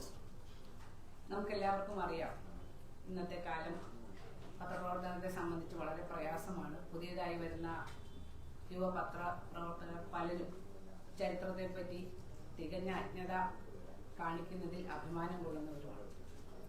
ചരിത്രം വേണ്ട എന്ന് വിചാരിക്കുന്നവരുമാണ്.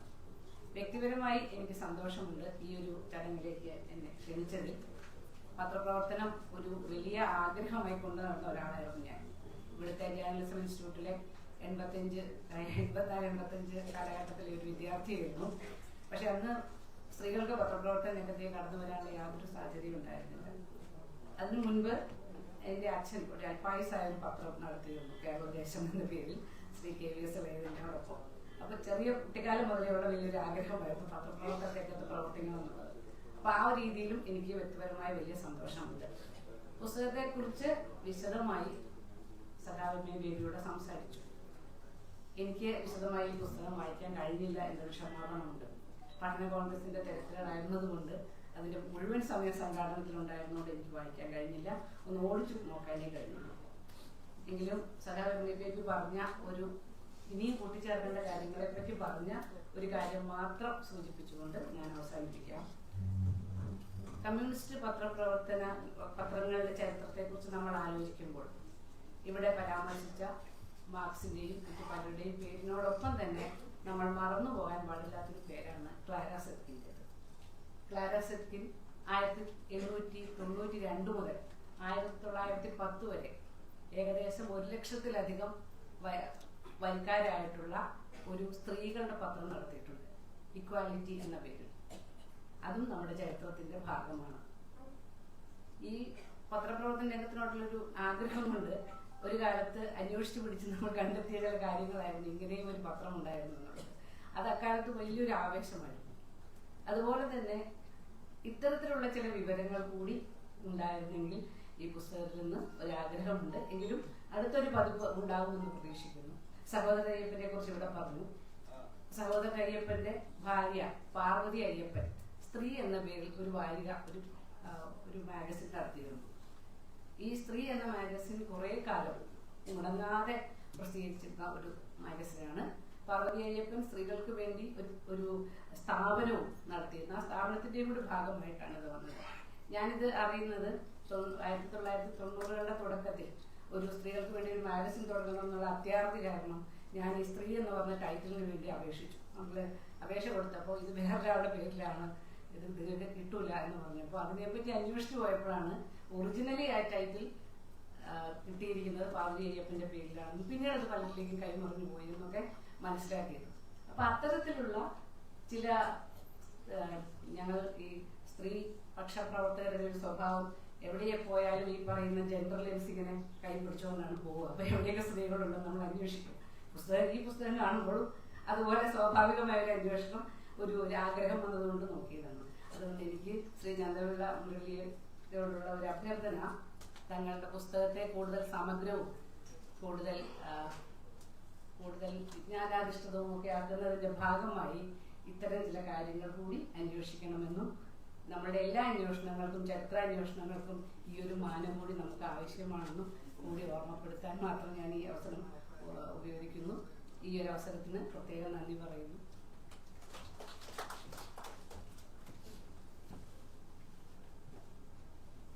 ഈ ചടങ്ങിന് ആശംസ അർപ്പിച്ച് സംസാരിക്കുന്നതിനായി പ്രമുഖ മാധ്യമ പ്രവർത്തക പാർവതി ദേവി മാഡത്തെ ക്ഷണിക്കുന്നു.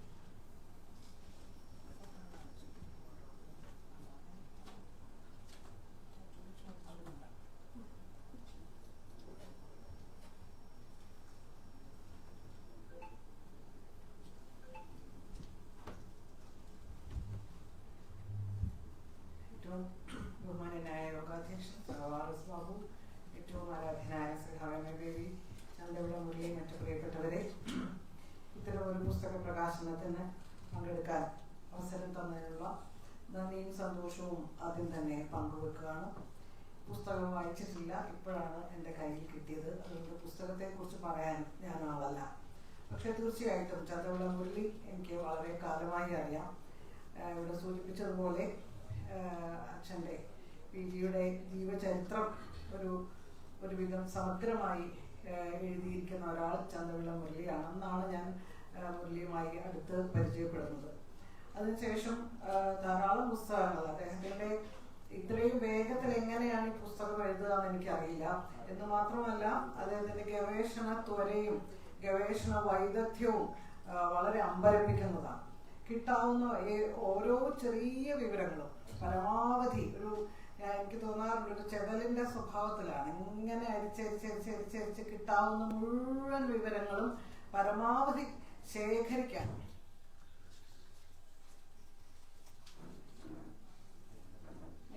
പറഞ്ഞാലോ.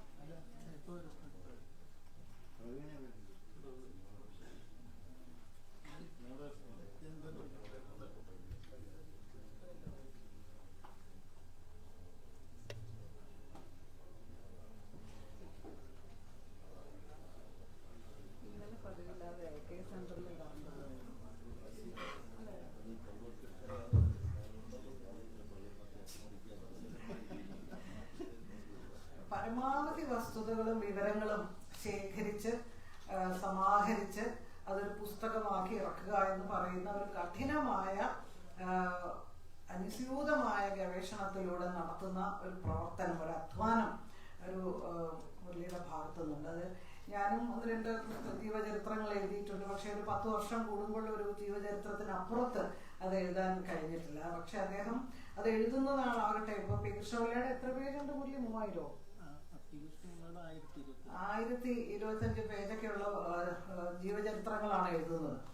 അച്ഛൻ്റെ ജീവചരിത്രം, PGയുടെ ജീവചരിത്രം അതുപോലെ തന്നെ എഴുതാൻ വളരെ ഒരു ബൃഹത് ഗ്രന്ഥം എഴുതിക്കൊണ്ടാണ് മുരളി ചിന്തയിൽ ബന്ധപ്പെടുന്നത്. അപ്പോൾ അവർ പറഞ്ഞു അതിൻ്റെ മാർക്കറ്റിങ്ങുമായി ബന്ധപ്പെട്ട് ഇത്ര വലിയ പുസ്തകം കഴിയില്ല എന്നുള്ളത് കൊണ്ട് ജീവചരിത്രം മാറ്റി ജീവചരിത്രം എന്ന തരത്തിൽ എഴുതുകയും പിന്നെ ശേഖരിച്ച മുഴുവൻ വിവരങ്ങളും തുടർച്ചയായ പുസ്തകങ്ങളാക്കി മുരളി എഴുതുകയും ചെയ്തുകൊണ്ടിരുന്നു. ഇങ്ങനെ ഈ പുസ്തകങ്ങൾ എഴുതുവാൻ, ഈ ഗവേഷണത്തിൽ തീർച്ചയായിട്ടും നമ്മുടെ പല പുസ്തകങ്ങളുടെയും ഒരു വലിയ കുറവ് എന്ന് പറയുന്നത്, പരിമിതി എന്ന് പറയുന്നത് അതിന് കൃത്യമായ വിവരങ്ങളില്ലായ്മയും ഗവേഷണം നടക്കാതെയും എഴുതുന്ന പുസ്തകങ്ങളാണ്. ആ ഒരു പരിമിതി തീർച്ചയായും അധ്യാപകൻ കൂടിയായ ശ്രീ ചന്തവിള മുരളി പരിഹരിച്ചു പോകുന്നുണ്ട്. ഈ പുസ്തകത്തിന്റെ പ്രസക്തിയെക്കുറിച്ച് പറയുമ്പോൾ ദീർഘമായൊരു പ്രഭാഷണത്തിന് ഞാൻ മുതിരുന്നില്ല എങ്കിൽ പോലും നമുക്കറിയാം ഇന്നത്തെ കാലഘട്ടത്തിൽ മാധ്യമങ്ങൾ ഇവിടെ സൂചിപ്പിച്ചതുപോലെ നമ്മുടെ ലോകത്തെ, നമ്മുടെ സമൂഹത്തെ പുരോഗമനത്തിന്റെ പാതയിൽ, ജനാധിപത്യത്തിന്റെ പാതയിൽ പരിവർത്തിപ്പിച്ചു കൊണ്ടുവരുന്നതിൽ മാധ്യമങ്ങളുടെ പങ്ക് വളരെ വലുതാണ്. അതിൻ്റെ ഒപ്പം തന്നെ ഇവിടെ സൂചിപ്പിച്ചതുപോലെ കമ്മ്യൂണിസ്റ്റ് പത്രങ്ങൾ ഒരു പുതിയ ഭാവുകത്വത്തിനും പുതിയ വായനക്കാരെ സൃഷ്ടിക്കുന്നതിനും പുതിയ ആശയങ്ങൾ മുന്നോട്ട് വെക്കുന്നതിനും ഇന്ന് ഇവിടെ വരെ പുരോഗമന പ്രസ്ഥാനങ്ങൾ 21ാം നൂറ്റാണ്ട് വരെ എത്തി നിൽക്കുമ്പോൾ അങ്ങനെ എത്തുന്നതിൽ മാധ്യമങ്ങൾ വഹിച്ച പങ്ക് എന്ന് പറയുന്നത് നമുക്ക് അസാധ്യമാണ്, അപാരമാണ്. ഇവിടെ പറഞ്ഞതുപോലെ കാൾ മാർക്സ് ഒരേ സമയത്ത് തന്നെ 3ഓളം പത്രങ്ങളുടെ പത്രാധിപരായിരുന്നു. മഹാത്മാഗാന്ധി 4 പത്രങ്ങളുടെ പത്രാധിപരായിരുന്നു ഒരേ സമയത്ത് തന്നെ. ഈ രീതിയിൽ ആ കാലഘട്ടം ഇവിടെ നമ്മുടെ നവോത്ഥാനവുമായി, മലയാളി പത്രങ്ങളെ കുറിച്ച് പറയുമ്പോൾ നമ്മുടെ നവോത്ഥാനവുമായി ചേർന്ന് നിൽക്കുന്നതാണ് മാധ്യമങ്ങളുടെ വളർച്ചയും വികാസവും ആരംഭവും എല്ലാം തന്നെ. അപ്പൊ അങ്ങനെ നിന്ന മാധ്യമങ്ങൾ പക്ഷേ ഇന്ന് നമുക്കറിയാവുന്നതുപോലെ ഇന്ത്യയിലും ലോകമെമ്പാടും തന്നെ അപകടകരമായ തരത്തിലുള്ള കുത്തകവൽക്കരണത്തിന് വിധേയമാകുന്ന ഒരു കാലഘട്ടത്തിലാണ് നമ്മൾ ജീവിക്കുന്നത്. നമുക്കറിയാം, നമ്മളെപ്പോഴും ഇന്ത്യയുടെ ബഹുസ്വരതയെ കുറിച്ചൊക്കെ സംസാരിക്കുമ്പോൾ അതുപോലെ തന്നെ ആവശ്യമാണ് മാധ്യമങ്ങളുടെ ബഹുസ്വരത. ഇന്ന് നഷ്ടപ്പെട്ടുകൊണ്ടിരിക്കുന്നത് അതാണ്. മീഡിയ പ്ലൂറാലിറ്റി എന്ന് പറയുന്നത് യഥാർത്ഥത്തിൽ ജനാധിപത്യത്തിന്റെ അടിസ്ഥാനമാണ്. പക്ഷെ ഇന്ന് അനിൽ അംബാനി 2024 അവരുടെ ജനറൽ ബോഡിയിൽ, അവരുടെ കമ്പനിയുടെ വാർഷിക പൊതുയോഗത്തിൽ പ്രഖ്യാപിച്ചത് 72 മാധ്യമ സ്ഥാപനങ്ങൾ അംബാനിയുടെ കീഴിലാണ് എന്നാണ്. ഇങ്ങനെ ഏതാനും 5-6 കുത്തക മുതലാളിമാരുടെ കയ്യിലേക്ക് ഇന്ത്യൻ മാധ്യമ ലോകം മുഴുവനും ചെന്ന് എത്തിയിരിക്കുകയാണ്. മാധ്യമങ്ങളെ കുറിച്ച് നമ്മൾ സംസാരിക്കുമ്പോൾ അതിന്റെ ഉടമസ്ഥത എന്നത് വളരെ വളരെ പ്രധാനമാണ്. ആരാണ് ഉടമ, ആരുടെ താല്പര്യമാണ് സംരക്ഷിക്കുന്നത് എന്നുള്ളത്. അപ്പൊ ജനങ്ങളെ പുരോഗമന ചിന്തയിലേക്കും മാറ്റത്തിലേക്കും ജനാധിപത്യത്തിലേക്കും ഒക്കെ നയിക്കാൻ കെൽപ്പുള്ള, പൊതുബോധം സൃഷ്ടിക്കാൻ കഴിവുള്ള, ജനങ്ങൾ പ്രശ്നങ്ങൾ ഏറ്റെടുക്കാനും പ്രതികരിക്കുവാനും മുന്നോട്ട് പോകുവാനും കഴിയുന്ന തരത്തിൽ അവരെ പ്രാപ്തരാക്കുന്ന ഒന്നായിട്ടായിരുന്നു നമ്മൾ 4 ജനാധിപത്യത്തിന്റെ 4 തൂണുകളിൽ ഒന്നായിട്ടൊക്കെ നമ്മൾ ഒരു കാലഘട്ടത്തിൽ കണ്ടിരുന്ന മാധ്യമങ്ങൾ. അപ്പൊ ഇന്ന് ഏറ്റവും അപകടകരമായ അവസ്ഥയിൽ ഇന്ന് നമുക്കറിയാം, നമ്മുടെ ജീവിതം തന്നെ നിർണയിക്കുന്നത് ആൽഗോരിതം ആയി മാറിയിട്ടുണ്ട്. മെറ്റ എന്ന് പറയുന്ന ഒരൊറ്റ കമ്പനി, അതിന്റെ കീഴിലാണ് ഫേസ്ബുക്കും ഇൻസ്റ്റയും വാട്സപ്പും. ആ ഒരൊറ്റ കമ്പനിയുടെ കീഴിലാണ് നമ്മുടെ ആശയവിനിമയങ്ങളൊക്കെ. ഇപ്പോൾ മെറ്റ ഒരു സുപ്രഭാതത്തിൽ അടച്ചുപൂട്ടിയാൽ നമ്മുടെ ആശയവിനിമയ ലോകം എന്തായി തീരും എന്നുള്ള അവസ്ഥ. അത്തരത്തിലുള്ള കുത്തകവൽക്കരണം, എല്ലാ തരത്തിലുമുള്ള ബഹുസ്വരത എന്ന് നമ്മൾ പറയുന്നത് മാധ്യമങ്ങൾക്ക്. ഇപ്പോൾ നമ്മുടെ ട്രായിയുടെ ഒക്കെ അവരുടെ രേഖകളിൽ എഴുതി വെച്ചിട്ടുണ്ട് മാധ്യമ പ്ലൂറാലിറ്റി, മാധ്യമ ബഹുസ്വരത. നിർഭാഗ്യവശാൽ ഇന്ത്യയിൽ ഈ പറയുന്ന ബഹുസ്വരത ഇല്ലാതാക്കുന്നതിനുള്ള നിയമം ഇല്ല. പല രാജ്യങ്ങളിലുമുണ്ട്. പല രാജ്യങ്ങളിലും കൃത്യമായ, പാശ്ചാത്യ വികസിത രാജ്യങ്ങളിൽ പലയിടങ്ങളിലും ഇത്തരത്തിൽ കുത്തകവൽക്കരണത്തെ അനുവദിക്കാത്ത പല രാജ്യങ്ങളുമുണ്ട്. പക്ഷെ ഇന്ത്യയിൽ അതിനെക്കുറിച്ച് പറയുന്നതല്ലാതെ യഥാർത്ഥത്തിൽ അതിന് നിയമം ഇല്ല. അപ്പോൾ ഇപ്പോൾ നമ്മൾ പറയാറില്ലേ കോൺഗ്ലോമറേഷൻ എന്നൊക്കെ പറയുന്നത്, അതായത് ഒരേ മാധ്യമ മുതലാളി തന്നെ പത്രം തുടങ്ങുന്നു, TV ചാനൽ തുടങ്ങുന്നു, മ്യൂസിക് വീഡിയോ തുടങ്ങുന്നു, ഓൺലൈൻ വാർത്താ ചാനലുകൾ തുടങ്ങുന്നു. ഇങ്ങനെ ഒരൊറ്റ കുത്തക മുതലാളിയുടെ കീഴിൽ തന്നെ വിവിധങ്ങളായ മാധ്യമ രൂപങ്ങൾ ഉണ്ടാകുന്നു എന്ന് പറയുമ്പോൾ അവർക്ക് പ്രൊപ്പഗാൻഡ എന്ന് പറയുന്നത് ഏറ്റവും എളുപ്പമായി തീർന്നു. നമ്മൾ എപ്പോഴും പറയുന്ന ഹിറ്റ്ലറുടെ പബ്ലിക് റിലേഷൻ മന്ത്രിയായിരുന്ന ഗീബൽസ് നടത്തിയ പ്രൊപ്പഗാൻഡ എന്നുള്ളത് ഒരു ആശയം, നമ്മുടെ അവരുടെ താല്പര്യം. അപ്പോൾ ചെങ്ങാത്ത മുതലാളിത്തത്തിന്റെ ഈ കാലഘട്ടത്തിൽ കേന്ദ്ര സർക്കാരിന്റെയും സ്വേച്ഛാധിപത്യ ഭരണരീതികളെ കുറിച്ചും ഒക്കെയുള്ള വിവരങ്ങൾ, വാർത്തകൾ അത് അറിയാനുള്ള ജനങ്ങളുടെ അവകാശത്തെ ഹനിച്ചുകൊണ്ട്, ധ്വംസിച്ചുകൊണ്ടാണ് ഈ കുത്തകവൽക്കരണം നടക്കുന്നത്. ഈ കാലഘട്ടത്തിൽ നമ്മൾ തീർച്ചയായും ഇന്ത്യയിലായാലും ലോകമെമ്പാടുമായാലും കമ്മ്യൂണിസ്റ്റ് പത്രങ്ങൾ എങ്ങനെയാണ് സമൂഹത്തെ മുന്നോട്ട് കൊണ്ടുപോയത്, എങ്ങനെയാണ് വ്യത്യസ്തമായ ശബ്ദങ്ങളിലൂടെ വ്യത്യസ്തമായ ആശയങ്ങൾ മുന്നിൽ വെച്ചുകൊണ്ട് ജനങ്ങളെ വ്യത്യസ്തമായ തരത്തിൽ അവരെ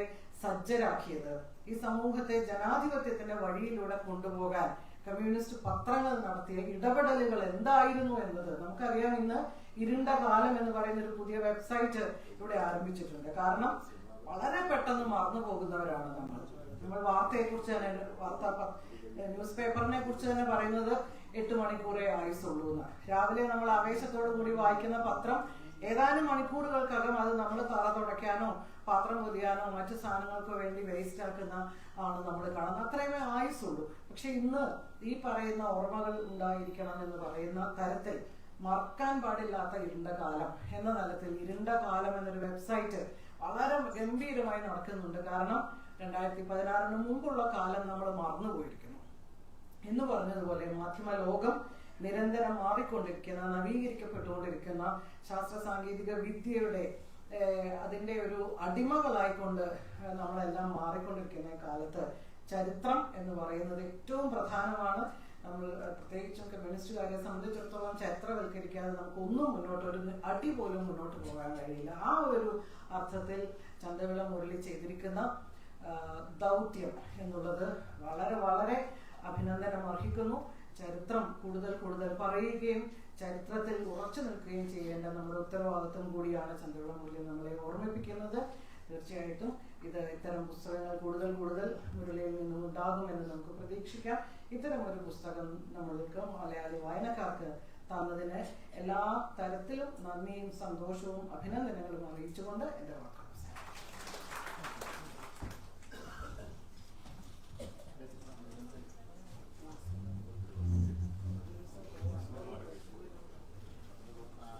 സുരേഷ്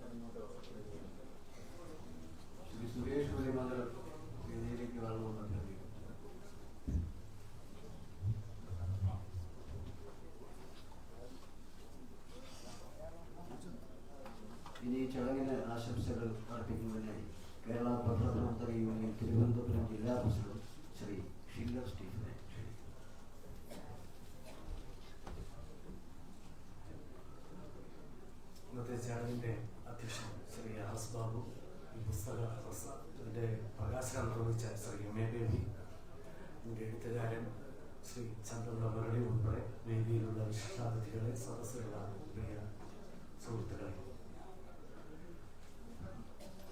ചന്ദ്രപിള്ള മുരളി എന്ന് പറഞ്ഞ വ്യക്തിയെ എനിക്ക് നേരിട്ട് പരിചയമില്ലായിരുന്നു. അദ്ദേഹത്തിൻ്റെ പുസ്തകങ്ങൾ അധികം വായിച്ചിട്ടുമില്ല.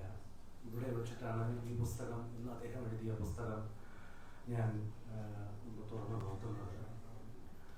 ചന്ദ്രപിള്ള എന്ന് പറയുന്ന ഗ്രാമത്തിൽ നിന്ന് അല്പം അകലെയായ കഴക്കൂട്ടം എന്ന് പറയുന്ന സ്ഥലത്താണ് ഞാൻ ജനിച്ചു വളർന്നത്. ഇന്ന് ഈ ചന്ദ്രപിള്ളയും കഴക്കൂട്ടവും ഗ്രാമമല്ല. കഴക്കൂട്ടം ഒരു IT നഗരമായി വികസിച്ചുകൊണ്ടിരിക്കുന്നു. അതിൻ്റെ IT ജോലി നിർവഹിക്കുന്നവരുടെയൊക്കെ ഒരു താമസ ഹബ് എന്ന് പറയാവുന്ന തരത്തിൽ ചന്ദ്രപിള്ളയും വികസിക്കുന്നു. ഇതൊക്കെ ഒരു തിരുവനന്തപുരം കോർപ്പറേഷൻ്റെ ഭാഗമാണ്. ഞാൻ ഈ ഒരു പശ്ചാത്തലം ഇവിടെ പറയാൻ കാരണം, കഴക്കൂട്ടം എന്ന് പറയുന്ന ജന്മസ്ഥലത്ത് ഞാൻ ബാല്യത്തിൽ ഉണ്ടായിരുന്ന സമയത്ത് 80കളിൽ അവിടെ ഒരു ഫുഡ് കോർപ്പറേഷൻ ഓഫ് ഇന്ത്യയുടെ ഒരു ഗോഡൗൺ ഉണ്ട്, ഇപ്പോഴും ഉണ്ട്. ആ ഗോഡൗണിൽ ചുമട്ട് തൊഴിലാളികൾ ഒട്ടേറെ പേർ ജോലി എടുത്തിരുന്നു. അതിൽ പലരും എൻ്റെ വീട്ടിലും വരുമായിരുന്നു. അന്ന് ലഭിച്ചിരുന്ന ഒരു കമ്മ്യൂണിസ്റ്റ് പ്രസിദ്ധീകരണമാണ് സോവിയറ്റ് നാട് എന്ന് പറയുന്നത്. നിങ്ങൾക്ക് പലർക്കും അറിയാം. സോവിയറ്റ് ലാൻഡ് എന്ന് ഇംഗ്ലീഷിലും സോവിയറ്റ് നാടെന്ന് മലയാളത്തിലും പിന്നീട് മറ്റു പല ഭാഷകളിലും ഉണ്ടായിരുന്നു.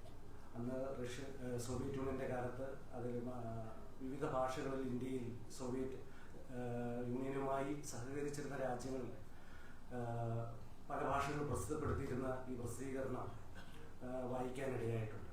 അതാണ് ഒരു കമ്മ്യൂണിസ്റ്റ് പത്രം അല്ലെങ്കിൽ കമ്മ്യൂണിസ്റ്റ് പ്രസിദ്ധീകരണത്തെ കുറിച്ച് എൻ്റെ മനസ്സിൽ നിലനിർത്തുന്ന ഒന്ന്. ഏതായാലും ഈ സോവിയറ്റ് നാട് എന്ന് പറയുന്ന പ്രസിദ്ധീകരണം പിൽക്കാലത്ത് ജോലിയുടെ ഭാഗമായി പത്രപ്രവർത്തനത്തിൽ എത്തിയ ശേഷം സോവിയറ്റ് നാട് എന്തായിരുന്നു എന്നൊക്കെ പിന്നീട് ഒന്ന് മനസ്സിലാക്കാൻ ശ്രമിച്ചിട്ടുണ്ട്. ഈ കമ്മ്യൂണിസ്റ്റ് പത്രങ്ങളെ കുറിച്ച് പറയുന്ന ഈ പുസ്തകത്തിൽ സോവിയറ്റ് നാടിനെ കുറിച്ച് പറയാൻ സാധ്യതയില്ല എന്നാണ് എനിക്ക് തോന്നുന്നത്. കാരണം വെച്ചാൽ അതൊരു ദൈവവാരികയായിരുന്നു. പക്ഷേ ദൈവവാരികയായി പിന്നീട് പത്രങ്ങളായി മാറിയ പല പ്രസിദ്ധീകരണങ്ങളെ കുറിച്ചും ഈ പുസ്തകത്തിൽ പരാമർശിക്കുന്നുണ്ട്. കമ്മ്യൂണിസ്റ്റ് ആശയങ്ങൾ വ്യാപകമായിരുന്ന ഒരു കാലത്തുണ്ടായിരുന്ന കമ്മ്യൂണിസ്റ്റ് പ്രസിദ്ധീകരണങ്ങളും അത്രത്തോളം ഇന്നില്ല എന്ന് നമുക്കറിയാം. കാരണം വെച്ചാൽ കമ്മ്യൂണിസ്റ്റ് ആശയങ്ങൾ അല്ലെങ്കിൽ അത്തരം രാഷ്ട്രങ്ങളുടെ ഒരു മാറ്റങ്ങൾ ഒട്ടേറെ ഉണ്ടായി. നമ്മുടെ ഇന്ത്യയിൽ തന്നെ അതിൽ ഏറെ മാറ്റങ്ങൾ സംഭവിച്ചു.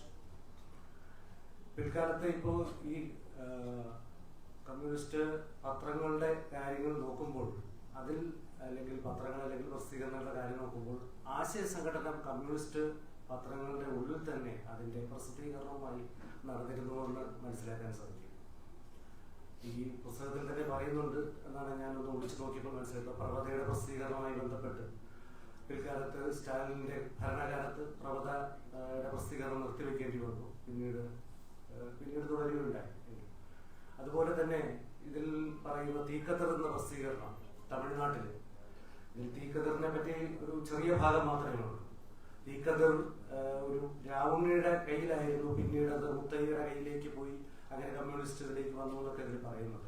രാവുണ്ണി ഞാൻ മനസ്സിലാക്കിയെടുത്തോളം മുണ്ടൂർ രാവുണ്ണി എന്നറിയപ്പെടുന്ന തീവ്ര ഇടതുപക്ഷ ആശയക്കാരനായിരുന്ന രാവുണ്ണിയാണെന്നാണ് എൻ്റെ ഒരു മനസ്സിലാക്കുന്നത്. കുറച്ചു കാലം പാലക്കാട് ജോലി ചെയ്തതുകൊണ്ട് പാലക്കാട് അദ്ദേഹത്തെ പറ്റി എഴുതിയ ഒരു ജീവചരിത്ര ഗ്രന്ഥത്തിൽ ഇക്കാര്യം പരാമർശിക്കുന്നതായിട്ടാണ് ഞാൻ മനസ്സിലാക്കുന്നത്. അങ്ങനെ എനിക്ക് മനസ്സിൽ വന്ന ചില കാര്യങ്ങൾ സൂചിപ്പിക്കുകയാണ് ഇവിടെ ഉദ്ദേശിച്ചത്. ഏതായാലും ഈ ലോക കമ്മ്യൂണിസ്റ്റ് പത്രങ്ങളെക്കുറിച്ചുള്ള ഈ ബൃഹത്തായ ഒരു ഗ്രന്ഥം, ഇങ്ങനെ വളരെ വിപുലമായൊരു ഗ്രന്ഥം ചരിത്രാന്വേഷണം നടത്തി എഴുതുന്നതിന് മുൻകൈയെടുത്ത ശ്രീ ചന്ദ്രപിള്ള മുരളിയെ ഉള്ള ആശംസകൾ നേരുന്നു. മീഡിയ അക്കാദമിക്കും ഇതിനുള്ള ആശംസകൾ നേരുന്നു. ഈ ചടങ്ങ് വിളിച്ചതിൽ നന്ദി അർപ്പിക്കുന്നു. ഒപ്പം നേരത്തെ ശ്രീ എം എ ബേബി സൂചിപ്പിച്ചതുപോലെ കമ്മ്യൂണിസ്റ്റ് വിരുദ്ധ പത്രങ്ങൾ എന്നുള്ളൊരു പ്രസിദ്ധീകരണം ചിലപ്പോൾ മീഡിയ അക്കാദമി ഇറക്കുമായിരിക്കാം. പക്ഷേ കമ്മ്യൂണിസ്റ്റ് ഇതര പത്രങ്ങൾ എന്നത് തിരുത്തി ഇറക്കുകയാണെങ്കിൽ ഇറക്കണം എന്ന് അഭ്യർത്ഥിച്ചുകൊണ്ട് നിർത്തുന്നു. നന്ദി, നമസ്കാരം.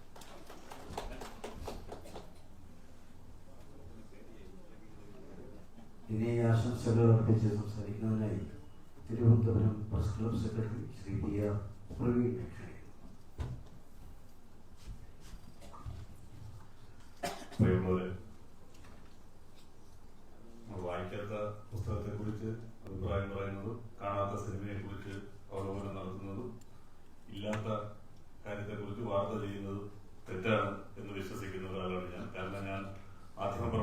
പഠിച്ചത് പ്രസ് അക്കാദമിയിൽ നിന്നാണ്. അപ്പോൾ പ്രഗത്ഭരായ മാധ്യമ പ്രവർത്തകർ പറഞ്ഞു തന്നിട്ടുള്ളത് അതാണ്. അതുകൊണ്ട് പെട്ടെന്ന് വായിച്ച് അതിന്റെ ആമുഖവും ബാക്കിയൊക്കെ വായിച്ചിട്ട് അഭിപ്രായം പറയാൻ പറ്റുന്ന തരത്തിലുള്ള ഒരു പുസ്തകവുമല്ല അത്. കാരണം 640 പേജുള്ള ഒരു റഫറൻസ് ഗ്രന്ഥം എന്ന നിലയിൽ തന്നെ കാണേണ്ടുന്ന ഒന്നാണ്. അത് കമ്മ്യൂണിസത്തെ കുറിച്ച് പറയുന്നതായാലും വിരുദ്ധതയെ കുറിച്ച് പറയുന്നതായാലും മാധ്യമപ്രവർത്തകർക്കും ചരിത്ര അന്വേഷകർക്കും രാഷ്ട്രീയം ഇഷ്ടപ്പെടുന്നവർക്കും ഒക്കെ അതൊരു റഫറൻസ് ഗ്രന്ഥമായി ഉപയോഗിക്കാൻ സാധിക്കുന്നതാണ് എന്നാണ് മനസ്സിലാക്കാൻ സാധിച്ചത്. പിന്നെ ശ്രീമേനബിയും ബാക്കിയുള്ളവരും ഒക്കെ സൂചിപ്പിച്ചത് ആ പുസ്തകത്തിന്റെ കാമ്പ് എന്താണ് എന്നുള്ളതും നമുക്ക് ഏറെക്കുറെ ബോധ്യപ്പെട്ടു കഴിഞ്ഞു. അതായത് മീഡിയ അക്കാദമി ഞാൻ കൂടി പഠിച്ച ആ സ്ഥാപനം ബാബുചേട്ടന്റെ നേതൃത്വത്തിൽ കുറെ വ്യത്യസ്തമായ ഇടപെടലുകൾ നടത്തുന്നുണ്ട്. നല്ല റഫറൻസ് ഗ്രന്ഥങ്ങൾ അവിടെ നിന്ന് പുറത്തേക്ക് വരുന്നു എന്നുള്ളതും സന്തോഷമുള്ള കാര്യം. ഷില്ലർ പറഞ്ഞതുപോലെ എല്ലാ തരത്തിലുമുള്ള പുസ്തകങ്ങൾ പ്രസ് അക്കാദമിയിൽ നിന്ന് ഉണ്ടാകട്ടെ. ഏകപക്ഷീയം എന്ന് തോന്നിക്കാത്ത തരത്തിലുള്ള പുസ്തകങ്ങൾ മീഡിയ അക്കാദമിയിൽ നിന്ന് ഉണ്ടാകട്ടെ എന്ന് ആശംസിക്കുന്നു. ഒപ്പം ഇതെഴുതിയ ഈ പുസ്തകം എഴുതിയ ഡോക്ടർ ചന്ദ്രപിള്ള മുരളിക്കും അഭിവാദ്യങ്ങൾ അർപ്പിക്കുന്നു. വിളിച്ചതിന് കേട്ടിരുന്നതിന് നന്ദി.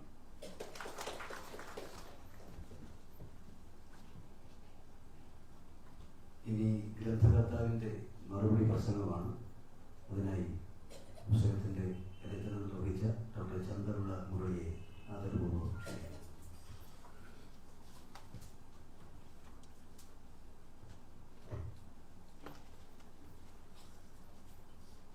ഈ ചടങ്ങിൽ അധ്യക്ഷത വഹിക്കുന്ന മീഡിയ അക്കാദമിയുടെ ചെയർമാൻ ശ്രീ R.S. ബാബു, ഈ പുസ്തകം പ്രകാശനം ചെയ്ത CPIMന്റെ അഖിലേന്ത്യാ ജനറൽ സെക്രട്ടറി ബേബി, ഈ പുസ്തകം സ്വീകരിച്ച ആസൂത്രണ ബോർഡ് അംഗം ഡോക്ടർ വി സുകുമാർ, വേദിയിലിരിക്കുന്ന മറ്റു ബഹുമാന്യരെ, സദസ്സിലെ പ്രിയപ്പെട്ടവരെ, യാദൃച്ഛികമായിട്ടാണ് ഈ പുസ്തകം മീഡിയ അക്കാദമി പ്രസിദ്ധീകരിച്ചത് എന്ന് പറയാൻ കാരണം, ഒരു ദിവസം മീഡിയ അക്കാദമിയുടെ ചെയർമാനായ R.S. ബാബു സാർ എന്നോട് ഒരു കാര്യം പറഞ്ഞു. PG എന്ന പത്രാധിപർ എന്നൊരു പുസ്തകം എഴുതി കൊടുക്കാമോ എന്ന് ചോദിച്ചു. ഞാൻ എഴുതി കൊടുക്കാം എന്ന് പറഞ്ഞു. PG എന്ന പത്രാധിപർ എന്ന പുസ്തകത്തെ കുറിച്ച് പിന്നീട് ചർച്ച ചെയ്യുന്നതിന് വേണ്ടി ഞാൻ മീഡിയ അക്കാദമിയുടെ ഓഫീസിൽ ശാസ്താംഗത്തെത്തി. ആ സമയത്താണ് സാറിനോട് ഞാൻ ഇങ്ങനെ ഒരു പുസ്തകം എൻ്റെ കയ്യിലുണ്ടെന്ന് പറയുന്നത്. അപ്പൊ അന്ന് ഈ പുസ്തകം 240 പേജുള്ള കുറച്ചുകൂടെ ചെറിയ പുസ്തകമായിരുന്നു. അങ്ങനെ സാറിനോട് ഈ പുസ്തകത്തിന്റെ കാര്യങ്ങളൊക്കെ പറഞ്ഞപ്പോൾ സാർ ആ പുസ്തകം കൊണ്ടുവരാൻ എന്നോട് ആവശ്യപ്പെട്ടു. ഞാനത് കൊടുത്തപ്പോൾ സാറിനോട് പറഞ്ഞു, പലതും വളരെ ചുരുക്കി വിശദീകരിച്ചിരിക്കുന്നത്, ഒരുപാട് പേജ് കൂടുവായിട്ടാണ്, അതുകൊണ്ടാണ് ചുരുക്കി വിശദീകരിച്ചിരിക്കുന്നതെന്ന് സാറിനോട് പറഞ്ഞു. അപ്പൊ സാർ പറഞ്ഞ മറുപടി, അത് പേജ് എത്ര കൂടുന്നതിന് കുഴപ്പമൊന്നുമില്ല, കാര്യങ്ങൾ വിശദീകരിച്ച് എഴുതി കൊണ്ടുവരാൻ. അങ്ങനെയാണ് അത് 640 പേജുള്ള 240 എന്ന് പറഞ്ഞ 640ഓളം പേജുള്ള ഒരു പുസ്തകമായി മാറിയത്. അതാണ് ഇപ്പോൾ പ്രസിദ്ധീകരിക്കുന്നത്. അപ്പൊ ഏതൊക്കെ ഭാഗങ്ങളൊക്കെ കൂടുതൽ വിശദീകരിക്കണമെന്ന് സാറ് നോക്കിയിട്ട് എന്നോട് പറയുകയും ചെയ്തു. അപ്പൊ അതാണ് ഈ ലോക കമ്മ്യൂണിസ്റ്റ് പത്രങ്ങൾ എന്നുള്ള ഈ പുസ്തകം. പിന്നെ PG കുറിച്ച് സാർ പറഞ്ഞ PG എന്ന പത്രാധിപർ എന്ന് പറയുന്ന പുസ്തകം ഞാൻ ഇപ്പോൾ എഴുതി കൊടുത്തിട്ടുണ്ട്. സാർ അത് വളരെ താമസിക്കാതെ പ്രസിദ്ധീകരിക്കും എന്ന് പ്രതീക്ഷിക്കുകയാണ്. അതാണ് യാദൃച്ഛികമായി പുസ്തകം പ്രസിദ്ധീകരിച്ചു എന്ന് പറയാൻ കാര്യം. ഇനി ഈ പുസ്തകത്തില് ഇതിന്റെ ഉള്ളടക്കത്തെ കുറിച്ച് ഒരു ഏതാനും വാക്കുകൾ കൂടി പറയാം. ഈ പുസ്തകം പേര് ലോക കമ്മ്യൂണിസ്റ്റ് പത്രങ്ങൾ എന്നാണെങ്കിലും ഈ പുസ്തകം ലോക കമ്മ്യൂണിസ്റ്റ് പത്രങ്ങളെ കുറിച്ച് മാത്രമല്ല. ഈ പുസ്തകത്തിൽ പറയുന്ന എന്റെ ഉള്ളടക്കം ഒരു 4-5 പോയിന്റിൽ ഞാൻ പറയാം. ഒന്ന്, Marx, Lenin, Stalin, Mao, Ho Chi Minh, Antonio Gramsci മുതലായ കമ്മ്യൂണിസ്റ്റ് ആചാര്യന്മാർ നടത്തിയ പത്രങ്ങളും അതിന്റെ ചരിത്രവുമാണ് അതിൽ ഒന്നാമതായി. വിശദീകരിക്കുന്നത്. പിന്നെ രണ്ടാമതായിട്ട് കമ്മ്യൂണിസ്റ്റ് ഇന്റർനാഷണൽ എന്ന് പറയുന്ന സംഘടനയുണ്ട്. 3 കമ്മ്യൂണിസ്റ്റ് ഇന്റർനാഷണലുണ്ട്. ആ ഇന്റർനാഷണലോട് ഒത്തിരി പത്രങ്ങൾ നടത്തിയിരുന്ന അവയെക്കുറിച്ചുള്ള ചരിത്രമാണ്. മൂന്നാമതായിട്ട് അതിൽ വരുന്ന ഉള്ളടക്കം എന്ന് പറയുന്നത് ലോകത്തിലെ കമ്മ്യൂണിസ്റ്റ് രാഷ്ട്രങ്ങളായിരുന്ന രാജ്യങ്ങളും കമ്മ്യൂണിസ്റ്റ് അല്ലാത്ത രാഷ്ട്രങ്ങളിലെയും കമ്മ്യൂണിസ്റ്റ് പത്രങ്ങളെ കുറിച്ചാണ്. ഉദാഹരണത്തിന് Soviet Union, Poland, Hungary, Czechoslovakia, Yugoslavia ഇങ്ങനെ തുടങ്ങിയ കമ്മ്യൂണിസ്റ്റ് രാഷ്ട്രങ്ങളായിരുന്നവ, കമ്മ്യൂണിസ്റ്റ് രാഷ്ട്രങ്ങളല്ലാത്തവ, മൂന്നാം ലോക രാജ്യങ്ങളിലെ കമ്മ്യൂണിസ്റ്റ് പാർട്ടികളുടെ പത്രങ്ങൾ, പഴയതും പുതിയതും, അതിന്റെ ചരിത്രമാണ്. നാലാമതായിട്ട് ഇതിന്റെ ഉള്ളടക്കം എന്ന് പറയുന്നത് ഇന്ത്യൻ കമ്മ്യൂണിസ്റ്റ് പാർട്ടി 1920 രൂപം കൊണ്ടത് മുതൽ ഇതുവരെയുള്ള ഇന്ത്യൻ കമ്മ്യൂണിസ്റ്റ് പാർട്ടിയുടെ കേന്ദ്ര കമ്മിറ്റിയുടെ പത്രങ്ങളാണ്. നിരവധി പത്രങ്ങളുണ്ട്, അതേക്കുറിച്ചൊന്നും ഞാൻ വിശദീകരിക്കുന്നില്ല. അപ്പൊ അതിപ്പോ CPIയിലും CPMലും നക്സലൈറ്റ് മൂവ്മെന്റിലും ഒക്കെ ഉള്ള പത്രങ്ങളെ കുറിച്ചെല്ലാം അതിനകത്ത് വിശദീകരിക്കുന്നുണ്ട്. നാലാമതായി ഇതിൽ വരുന്നത് ഇന്ത്യയിലെ 28 സ്റ്റേറ്റുകളിലെ, ഇന്ത്യയിലെ മുഴുവൻ സ്റ്റേറ്റുകളിലെയും കമ്മ്യൂണിസ്റ്റ് പത്രങ്ങളാണ്. ഇപ്പൊ നിലവിലുള്ളവ അല്ല, ആദ്യമുള്ളവ മുതൽ ഇപ്പൊ നിലവിലുള്ളവ വരെയുള്ളതിന്റെ ചരിത്രമാണ്. പിന്നെ അടുത്തായിട്ട് ഇതിൽ വരുന്നത് കേരളത്തിലാണ് കമ്മ്യൂണിസ്റ്റ് പാർട്ടിയുടെ ആദ്യം മുതൽ ഇതുവരെയുള്ള പത്രങ്ങളാണ്. അത് CPMന്റെ ഒന്നും മാത്രമല്ല, CPIയുടെ നക്സലൈറ്റ് മൂവ്മെന്റ് എല്ലാത്തിന്റെയും. പിന്നെ ഇതിലെല്ലാത്തിലും ഈ പത്രങ്ങൾ മാത്രമല്ല, വാരിക, മാസിക, ജേണലുകൾ, ഈ പാർട്ടിയുടെ വാരിക, മാസിക, ജേണലുകളെല്ലാം അതിന്റെ ഈ ചരിത്രം ഇതിനകത്തുണ്ട്. ഇത് കൂടാതെ ഇപ്പോ ഇവിടെ ഇതിനു മുമ്പ് സംസാരിച്ച 2 പേര് കമ്മ്യൂണിസ്റ്റ് ഇതര പത്രങ്ങളെ കുറിച്ച് പറഞ്ഞതുകൊണ്ട് പറയുകയാണ്. ഇതിലൊരു പ്രധാന അധ്യായം എന്ന് പറയുന്നത് ലോകത്തെ പത്രങ്ങൾ എങ്ങനെ ഉത്ഭവിച്ചു വളർന്നു എന്നുള്ളതാണ് ഒരു അധ്യായം. അതിൽ കമ്മ്യൂണിസ്റ്റ് അല്ലാത്ത പത്രങ്ങൾ എല്ലാം അതിൽ വിശദീകരിക്കുന്നുണ്ട് ലോകത്ത്. പിന്നെ അടുത്തൊരു അധ്യായം എന്ന് പറയുന്നത് ഇന്ത്യയിൽ എങ്ങനെ പത്രങ്ങൾ ഉത്ഭവിച്ച് വളർന്ന് വികസിച്ച്, അതിന് കമ്മ്യൂണിസ്റ്റ് ഇതര പത്രങ്ങളാണ്. തിലകന്റെയും ഗാന്ധിയുടെയും ഗോപാലകൃഷ്ണ ഗോഖലെയുടെയൊക്കെ പത്രങ്ങൾ ആ അധ്യായത്തിൽ വിശദീകരിക്കുന്നുണ്ട്. പിന്നെ അടുത്തൊരു അധ്യായം എന്ന് പറഞ്ഞാൽ കേരളത്തിൽ എങ്ങനെ പത്രം ഉത്ഭവിച്ച് വളർന്ന് വികസിച്ച് ഇതുവരെയുള്ള മാതൃഭൂമി, മനോരമ, മാധ്യമം, കേരളാമുഖി ഉൾപ്പെടെയുള്ള പത്രങ്ങളുടെ വിവരങ്ങൾ അതിനകത്തുണ്ട്. അപ്പോൾ പേരിങ്ങനെ ലോക കമ്മ്യൂണിസ്റ്റ് പത്രങ്ങളെന്നാണെങ്കിൽ അത് മാത്രമല്ല കമ്മ്യൂണിസ്റ്റ് ഇതരമായ കാര്യങ്ങളും ഇതിനകത്ത് വിശദീകരിക്കുന്നുണ്ട്. അതാണ് അതിൻ്റെ ഉള്ളടക്കത്തെ കുറിച്ച് എനിക്ക് പറയാനുള്ളത്. ഞാൻ കൂടുതൽ അതിനെക്കുറിച്ച് സംസാരിക്കുന്നില്ല. പിന്നെ പ്രധാനപ്പെട്ട എൻ്റെ ചുമതല എന്ന് പറയുന്നത് ഒരു നന്ദി പറയലാണ്. ഞാൻ അതേക്കുറിച്ചാണ് ഇനി എൻ്റെ ആ ചുമതലയിലേക്ക് ഞാൻ കടക്കുകയാണ്.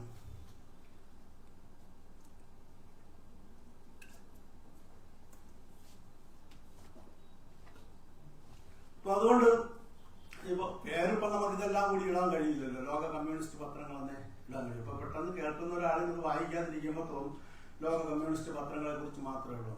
അല്ല, മനോരമയുടെ ചരിത്രം അതിനകത്തുണ്ട്, പറഞ്ഞത് തന്നെ മാതൃഭൂമിയുടെ ഉണ്ട്, കേരളാമുഖി എന്ന് മുതൽ ഉത്ഭവിച്ച് ഇതുവരെയുള്ള അതിന്റെ കാര്യങ്ങൾ അതിനകത്തുണ്ട്. അതുപോലെ മാധ്യമം, അതിപ്പോഴുള്ള പത്രങ്ങൾ, പിന്നെ കേരളത്തിൽ ആദ്യം പത്രം തുടങ്ങിയത് മുതൽ ഉള്ള എല്ലാ പത്രങ്ങളെ കുറിച്ചും ചുരുക്കത്തിൽ ഇതിനായി ഈ പുസ്തകത്തിനകത്ത് വിശദീകരിക്കുന്നുണ്ട്. അപ്പൊ അതുകൊണ്ട് അതേക്കുറിച്ചുള്ള കാര്യങ്ങളും അതിനകത്തുണ്ട് എന്ന് വായിക്കാത്ത ആൾക്കാരോട് സൂചിപ്പിക്കുകയാണ്. ഞാൻ എൻ്റെ കർത്തവ്യത്തിലേക്ക് കിടക്കുകയാണ്. ആദ്യമായിട്ട് എനിക്ക് നന്ദി പറയാനുള്ളത് ഈ ചടങ്ങിൽ അധ്യക്ഷത വഹിക്കുന്ന RS ബാബു സാറിനോടാണ്. മീഡിയ അക്കാദമിയുടെ ചെയർമാനാണ് അദ്ദേഹം. പ്രസിദ്ധനായ പത്രപ്രവർത്തകനാണ്. ദേശാഭിമാനിയിൽ വർഷങ്ങളായി പത്രപ്രവർത്തനം നടത്തിയിട്ടുള്ള ആളാണ് അദ്ദേഹം. അതിനുശേഷമാണ് അദ്ദേഹം മീഡിയ അക്കാദമിയുടെ ചെയർമാനായിട്ട് വന്നത്. അദ്ദേഹത്തിൻ്റെ ഒരു ഇടപെടൽ ആണ് പൂർണ്ണമായിട്ട് ഈ പുസ്തകം പ്രസിദ്ധീകരിക്കാൻ സഹായിച്ചത്. ഇല്ലായിരുന്നെങ്കിൽ ഈ പുസ്തകം ഇറങ്ങുമായിരുന്നില്ല. വേറെ ഏതെങ്കിലും പ്രസിദ്ധീകരണ ശാലകളോ അല്ലെങ്കിൽ വേറെ എങ്ങനെയെങ്കിലുമൊക്കെ പ്രസിദ്ധീകരിക്കേണ്ടി വരുമായിരുന്നു. ഞാൻ വളരെ ചുരുക്കി അതിനെ എഴുതിയപ്പോൾ ഞാൻ സൂചിപ്പിച്ചതുപോലെ 240 പേജ് ഉണ്ടായിരുന്ന ആ പുസ്തകം വിശദീകരിച്ച് എഴുതി അത് പ്രസിദ്ധീകരിക്കാൻ അദ്ദേഹത്തിൻ്റെ പങ്ക് വളരെ വലുതാണ്. അദ്ദേഹത്തിന് ആദ്യമായിട്ട് ഞാൻ നന്ദി പറയുകയാണ്. അടുത്തായിട്ട് എനിക്ക് നന്ദി പറയാനുള്ളത് മേബേരിയാണ്. അദ്ദേഹം പുതിയതായിട്ട് എൻ്റെ പുസ്തകം പ്രകാശനം ചെയ്യുകയല്ല, ഇത് 4ാമത്തെ പുസ്തകമാണ് അദ്ദേഹം പ്രകാശനം ചെയ്യുന്നത്. എൻ്റെ എൻ്റെ ആദ്യത്തെ പുസ്തകം ഉൾപ്പെടെ 4ാമത്തെ പുസ്തകമാണ് അദ്ദേഹം പ്രകാശനം ചെയ്യുന്നത്. 2 പുസ്തകത്തിന്, ആ 4 പുസ്തകം കൂടാതെ 2 പുസ്തകത്തിന് അവതാരിക എഴുതി തന്നതും അദ്ദേഹമാണ്. മറ്റ് രാഷ്ട്രീയ സാമൂഹ്യ നേതാക്കളിൽ നിന്നൊക്കെ വ്യത്യസ്തമായി ഒരു വ്യക്തിത്വമാണ് അദ്ദേഹത്തിനുള്ളത്. അദ്ദേഹത്തിന്റെ വ്യക്തിത്വത്തെ കുറിച്ചൊന്നും വിശദീകരിക്കേണ്ട ഒരു വേദിയല്ലെന്ന് എനിക്കറിയാം. എങ്കിലും നമ്മൾ മറ്റു നേതാക്കളെ പോലെ നമ്മൾ വിളിച്ചാൽ പിന്നെ ആ സമയത്ത് എടുക്കാൻ പറ്റില്ലെങ്കിൽ അദ്ദേഹം തിരിച്ചു വിളിക്കും.